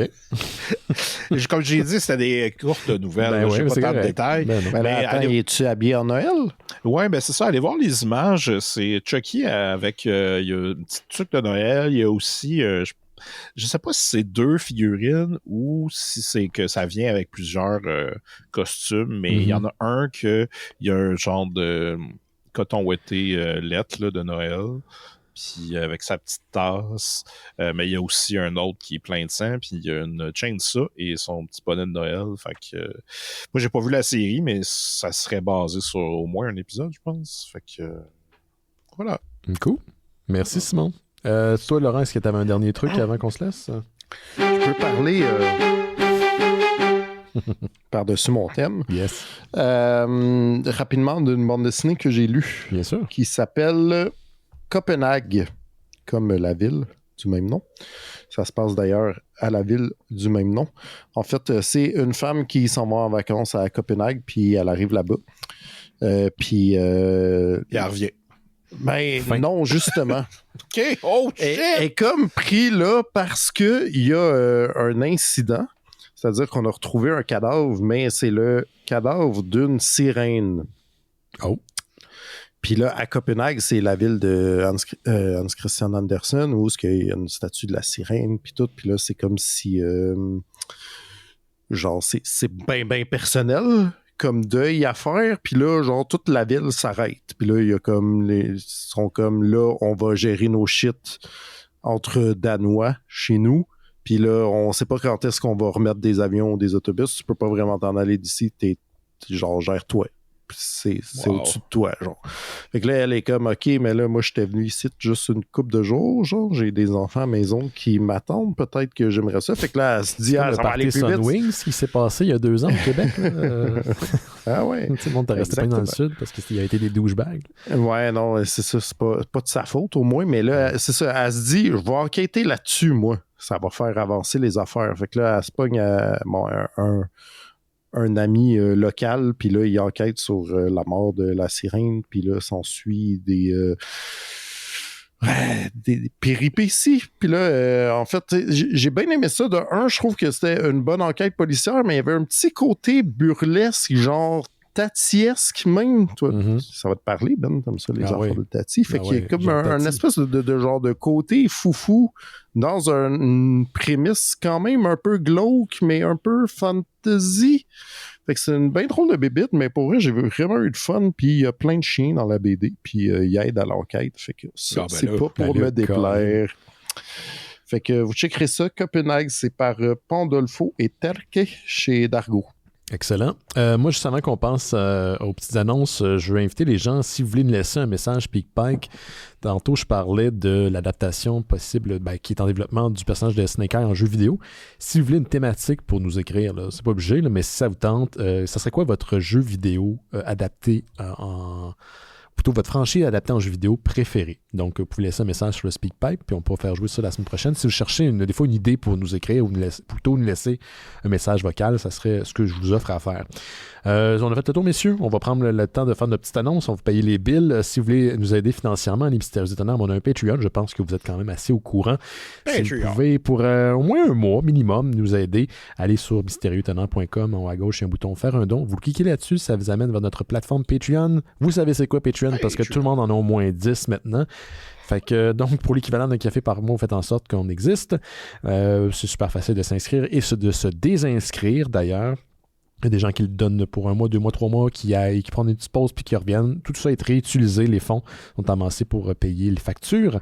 En échange, on vous offre un podcast exclusif qui s'appelle Bifurcation. Cette semaine, avec mon ami Rémi Fréchette, on est censé enregistrer le dernier épisode ou un des derniers épisodes. On va peut-être tricher un peu de notre cycle dédié à cette bête du cinéma qui est Ernest. Donc, c'est Ernest Goes to The Army, je pense, le dernier, mais le réalisateur John Cherry a continué à faire des films après. Donc, le réalisateur de pratiquement tous les Ernest à part un. à part Coke Sam qui en a réalisé un. Si vous suivez le cycle de bifurcation, vous savez de quoi je parle. Donc, on va faire ça cette semaine. Sinon, vous avez en avance aussi les épisodes de Terre humaine chez Isidore, qui est dédié à une série québécoise qui s'appelle Terre humaine. Des fois, ça a l'air qu'il y a du monde qui passe dans les fenêtres, puis le monde les gens entendent vraiment longtemps cet épisode-là. Puis une fois que c'est passé, ça continue. Faites en sorte aussi que votre contribution permet de diffuser Terre Kaiju et Noël Chisdor, dont Simon vient de parler il n'y a pas si longtemps de ça. Et on vous donne accès en échange de votre contribution au Discord des Mystérieux Étonnants. C'est un serveur privé sur lequel les gens écrivent, partagent des nouvelles, écoutent des films, écoutent la lutte. On a écouté Backlash en fin de semaine, qui était en fait le dernier événement pay-per-view de la WWE qui se passait pour la première fois en France.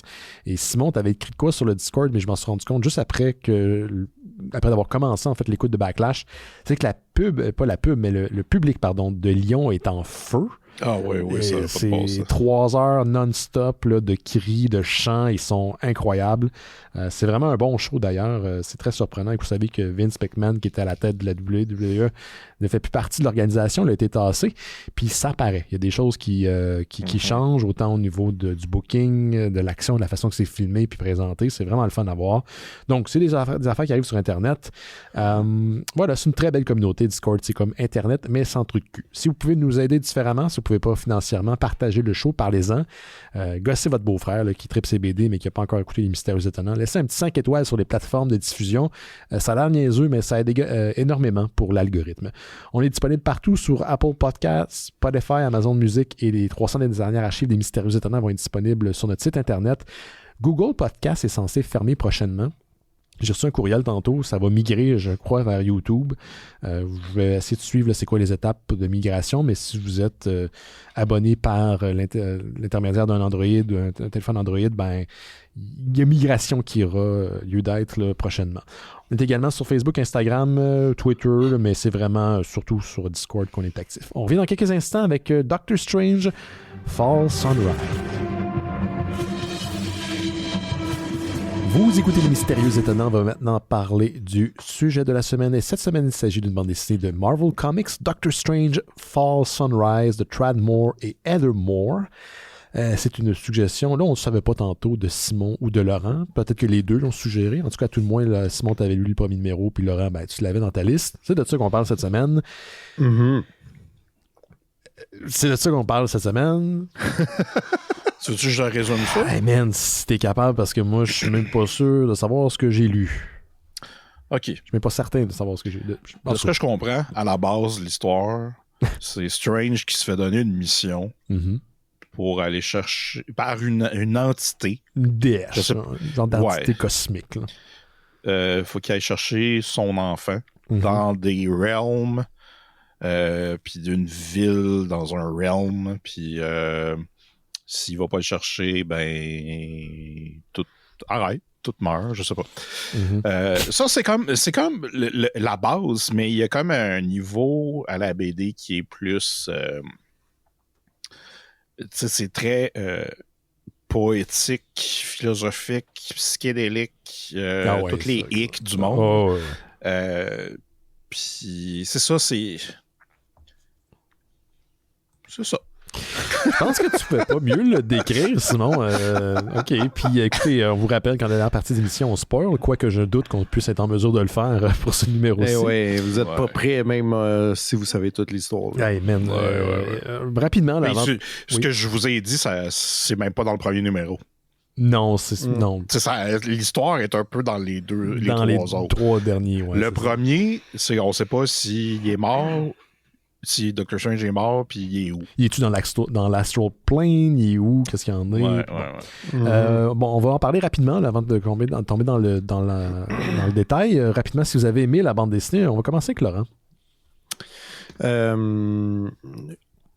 Oui. Définitivement, je pense que le côté de l'art est vraiment... le point fort de cette BD. Bien d'accord. Parce que ça ressemble à rien fuck all de ce que j'ai déjà lu. J'en ai lu de la BD, je peux voir quelques influences ou quelques affaires qui se rapprochent-ish, mais Puis c'est pour ça que je l'avais mis dans ma liste. T'sais, au début, j'étais comme, quel est ce jeune hippie? C'est pas mon Doctor Strange. Puis quand j'ai ouvert le livre, j'étais comme, oh shit, ceci est ce que devrait être une BD de Doctor Strange. C'est complètement pété. Mais ceci dit, c'est un gros morceau qui va sans doute prendre plusieurs lectures à décortiquer maintenant. Ouais, je suis d'accord. On continue avec ça? Moi, j'ai aimé ça du mieux de mes capacités. L'art est magnifique. On avait lu aussi Silver Surfer Black, je crois. Ouais, je sais pas si on l'avait lu, mais ouais. Puis c'est ça, c'est l'affaire de la BD qui est importante. Pour le reste, je dirais... j'ai aimé ma ride, même si je ne l'ai pas compris. Puis je pense que, honnêtement, la BD aurait pu être juste une petite affaire un petit peu plus claire sur qu'est-ce qui se passe. J'en demande pas beaucoup, là, juste un petit peu, mais tu sais, je pense que il y a comme...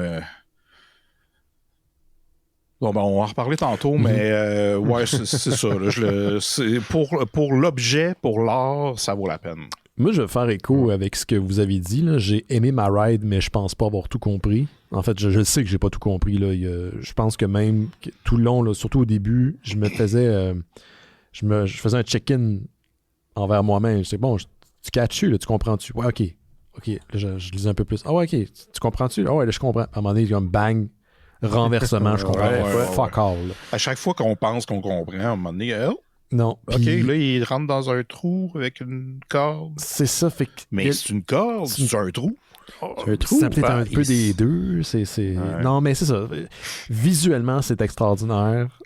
J'ai aimé ma ride. Je pense qu'en termes d'objets, c'est avoir probablement dans votre collection, si vous êtes un grand fan d'art dans la BD séquentielle, vous êtes fan de Doctor Strange.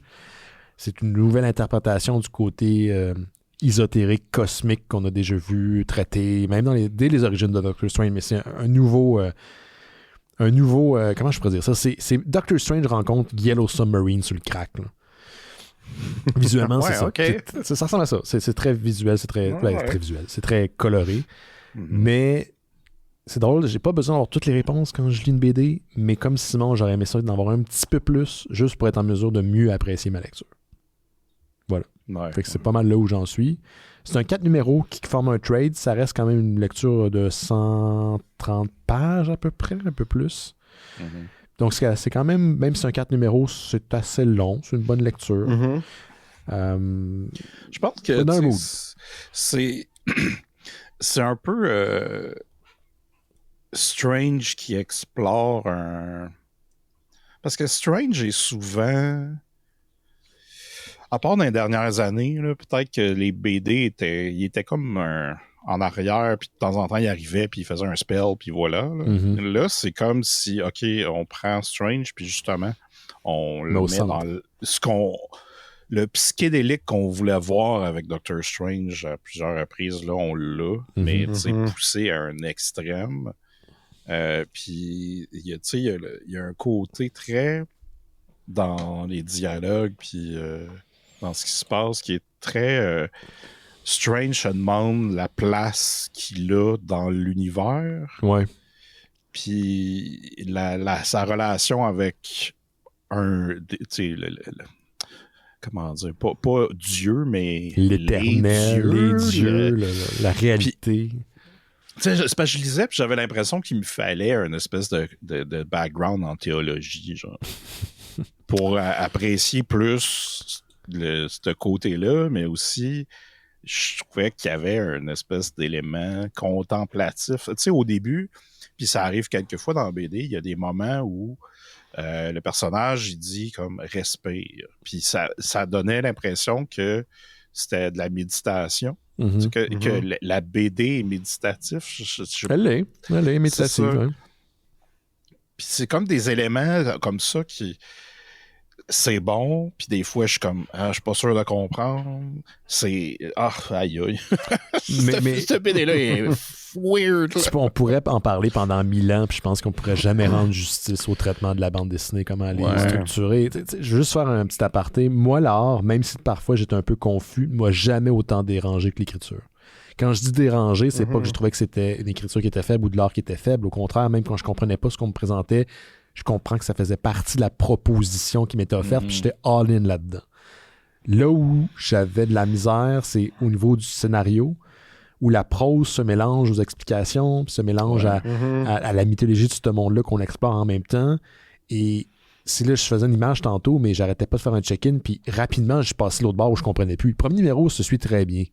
Doctor Strange a une mission sacrée envoyée par une entité qui va accoucher dans le monde réel, mais son bébé va aussi naître dans le monde duquel elle vient. Donc, il veut qu'elle le transporte là-bas pour l'aider. Mais après, je me suis perdu dans la mythologie, je me suis perdu dans c'est quoi le rôle des personnages que lui-même rencontre, qui ont un lien aussi avec cette entité-là. L'art n'a jamais été un enjeu pour ma compréhension. C'est vraiment le scénario, la façon que c'est construit. Mais je pense que c'est un peu comme si on nous garochait toute la mythologie grecque au grand complet dans une page d'exposition. Une seule page d'exposition, là, j'ai l'impression aussi, là, c'est que cette mythologie-là a l'air très, très riche, mais pas riche seulement en termes de nombre de personnes, mais riche aussi en termes de genre de high concept, là, je veux dire, c'est le monde des idées, le monde concret, physique, qui se livre une genre de guerre sur qui a le droit à quoi, en tout cas, c'est comme j'avais même pas compris ça. C'est ça, mais c'est ça aussi, c'est parce que tu clignes des yeux, puis sur cette page-là d'exposition, sur toute la mythologie de c'est quoi ce monde-là, puis c'est qui les a créés, puis c'est qui tout le reste du monde, puis après, t'es fait, là. Fait que, puis même quand on en fait référence après, c'est tough. Tu sais, t'as pas le goût de tout le temps revenir à cette page-là pour catcher. Fait que t'es comme, il y a ce mot-là que je reconnais. Je pense que mon cerveau a shut down pour cette page-là parce que je l'ai lu, puis tout ce que je voyais, c'est une succession de mots dans un vieil anglais. Tu sais, c'était pas un vieil anglais, mais c'était une formulation très particulière. Fait que j'avais de la misère à comprendre ce qu'on était en train de me dire. C'est vrai que le ton est un peu, un peu pincé, mettons.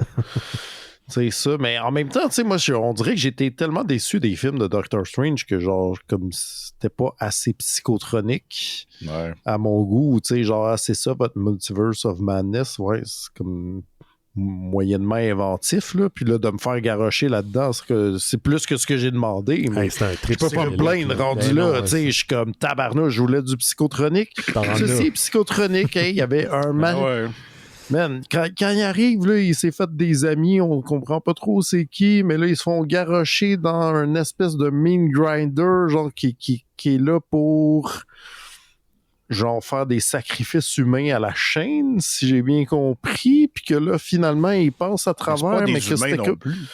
Il y a des humains, mais pas juste ça. Ouais, mais puis comme cette machine-là, que je pensais qu'il l'appelle une machine tout le long, que j'imaginais industrielle, en fait, genre, il sort de l'anus d'un géant. C'est une entité, j'étais comme, oh my god. Un géant qui a un trou dans la main, qui dans Beden, genre, en tout cas, je suis comme, man, je suis comme, Moi, il y a un moment, une scène que je dois dire que même si je comprenais pas l'ensemble, ce moment-là, j'ai trouvé très Doctor Strange niveau comme qu'est-ce qu'il est comme personnage. C'est parce qu'au début, on nous montre une espèce de coffre avec rien dedans, mais que finalement, c'est une épée imaginaire. C'est une idée. C'est ça, c'est une idée. Puis plus tard, il y a quelqu'un un des personnages qui est là, qui ressort ça, puis qui demande à Doctor Strange quelle épée tu vois. Puis là, lui, il dit un scalpel. Parce que c'est un médecin. Puis une épée pour aider les gens. Exact. Puis ça, j'ai fait que, OK, tu sais, c'était une bonne séquence. Mais c'est juste que après, comme tout plein d'affaires que tu comprends pas, ça faisait du bien que je comprenne un petit bout. Moi, j'ai pas compris les répercussions. J'ai pas compris qu'est-ce qui arrivait. Parce que en fait, cette histoire-là, parce que tu la présentes, c'est que Doctor Strange est un parmi une série de personnes qui ont été envoyées dans ce genre de monde-là immatériel pour donner naissance à l'entité à l'enfant de l'espèce de divinité. Là. Puis c'est un cycle continu où l'enfant est, il appelle ça le Winter Wife, ou je sais pas comment il l'appelle, la personne qui aide à aller au monde, la sage-femme, là, meurt. Puis il y a un cycle infini là-dedans. T'sais. Mais comment Dr. Strange. Mais la sage-femme, mais le bébé aussi. Oui, mais c'est ça que j'ai dit, le bébé et la sage-femme. Ouais. Mais là, comment Dr. Strange finit par briser le cycle? Et pourquoi, genre, ce cycle-là a lieu de toute manière, j'ai pas compris. C'est ça qui me fait, qui est très, très, très frustrant en lisant la bande dessinée, c'est que tu veux l'apprécier plus que j'y parvenais. Puis il y avait seulement des brides de temps en temps qui passaient par le filtre excessivement opaque pour que là, je puisse dire, OK, là, je comprends, je peux me rattacher au moins à ça. Puis encore une fois, c'est pas une question de tout comprendre. J'écoute pas Twin Peaks pour qu'on me dise toutes les réponses. Ouais. Mais faut que tu nous en donnes assez pour pouvoir être en mesure de suivre. J'ai l'impression que c'est un peu à la manière du Cimmerion là, de J.R.R. Tolkien. Là. La personne s'était écrit quelque chose pour elle-même avec une mythologie très, très vaste puis très, très large à laquelle elle fait tout le temps référence, mais toi, en tant que lecteur, ça te dit fuck all parce que t'as pas les clés nécessairement pour comprendre. Là, écrivez-moi pas, vous êtes un fan de Tolkien. Je sais qu'il y a des affaires qu'on peut comprendre. Mais c'est pour vous donner une image. Là. Moi, j'étais rendu au bout. Je sais qu'il y a un monde fantastique qui est derrière. Il y a une mécanique. Il y a de quoi là, de grandiose. Mais maudit que j'aimerais comprendre ce que je suis en train de lire parce qu'en ce moment, c'est le néant. Je regardais que des images se défiler sans comprendre ce que ça voulait signifier ce que ça signifiait pour Doctor Strange puis la BD. Là. Il y a un moment où je lisais, puis j'étais comme, OK, je pense que je comprends. Puis là, je lis une page, je suis comme, non, OK. Non, là, il m'a perdu. Puis là, 2 pages après, c'est que, OK, peut-être que... Puis là, après, non, je comprends pas. Fait que c'était même tout, là. Ouais, à part peut-être le premier numéro, là, qui était quand même... T'as-tu pensé à la lire sous-marinée? Je sais pas à quel point ça pourrait aider. Je sais pas. Moi, ce que j'ai fait, par contre, j'ai écouté une playlist de rock psychédélique instrumental. Oh, bonne idée. Ça m'a comme un peu aidé, tu sais. Mais moi aussi, j'ai viré là-dessus. L'avez-vous lu par séquence? Êtes-vous pris à plusieurs reprises pour la lire? Ouais, parce que je pense que j'ai lu 2 numéros, puis le 3e, je cogne à des clous, là, comme je disais au début du show. Fait que je l'ai lu, je l'ai fini aujourd'hui. Moi, je l'ai lu après une visite chez ma soeur, qui est un petit enfant de 2 ans, pensant que j'allais pouvoir me reposer ce week-end. Finalement, je te dirais que ça a été rough de passer au travail. Ouais, mais c'est ça aussi, je sais pas à quel point, mettons, probablement que toutes les réponses sont là, mais que aussi, tu sais, ce contexte-là où on a un deadline assez rapide pour lire un truc puis l'assimiler, pour en parler au show, c'est peut-être pas les meilleures conditions de lecture pour ce genre de produit-là. Pas celui-là, en tout cas, non, ça c'est clair. Mais je suis quand même curieux d'une relecture, voir ce que ça donne. Je pense que les éléments sont là quand même, mais je pense qu'effectivement, ça nous fait travailler plus que la moyenne. Ce qui est très révélateur, c'est que après avoir lu la BD puis me rendre compte que les gars vont penser que je suis un épais, j'ai googlé, en fait, j'étais allé sur YouTube, genre review ou genre explain, puis il n'y avait aucun numéro. Aucune vidéo qui en parlait. Le premier personne numéro. Veut se mouiller. Personne ne voulait se mouiller. Fait genre, ça, c'est un indice que je suis pas tout seul dans ma barque. Mais oui, mais c'est vrai. Je pense qu'on s'accorde tous pour dire que c'est quand même assez cryptique, mais que moi, en tout cas, personnellement, je trouve que la raid en vaut vraiment la peine. Également, j'aurais souhaité que ça soit plus accessible comme Silver Surfer Black, qui avait des moments où on était un peu confus également, là, mais pas autant que celle-là. Mais qui était avec Donny Cates aussi, me semble. Oui, c'est ça. Tu sais, il y avait de quoi pour serrer la vis scénaristique peut-être aussi. Ouais, c'est peut-être ça. Mais je trouve ça le fun, si on veut être un peu plus optimiste, là, je trouve ça le fun que Marvel permet ce type de projet-là. C'est une carte que je sors souvent, mais quand les gens ont une idée stéréotypée de la BD de super-héros, il y a des trucs très très typés, puis qui sont vrais aussi. Là. Mais les gens ne connaissent pas, le public en général qui ne lisent pas du comic de super-héros, ne connaissent pas ce genre de projet. Puis c'est pas des ovnis tant que ça. Il y a des moments où les DC et Marvel essayent de publier des choses de ce genre-là. Puis c'est tout à leur honneur. C'est des personnages qui se permettent à plein de traitements différents. Puis Dieu sait que ça, c'en est un qui ressemble à rien de ce que vous avez déjà lu.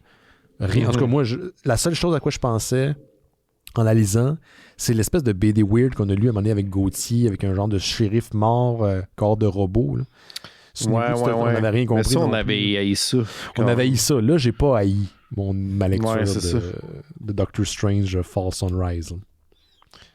Un dernier truc à rajouter avant de se laisser, messieurs? Moi, j'aurais le goût d'acheter des planches de cette BD-là puis de faire des cartes. Des posters de cette BD-là, là, s'il vous plaît. Là.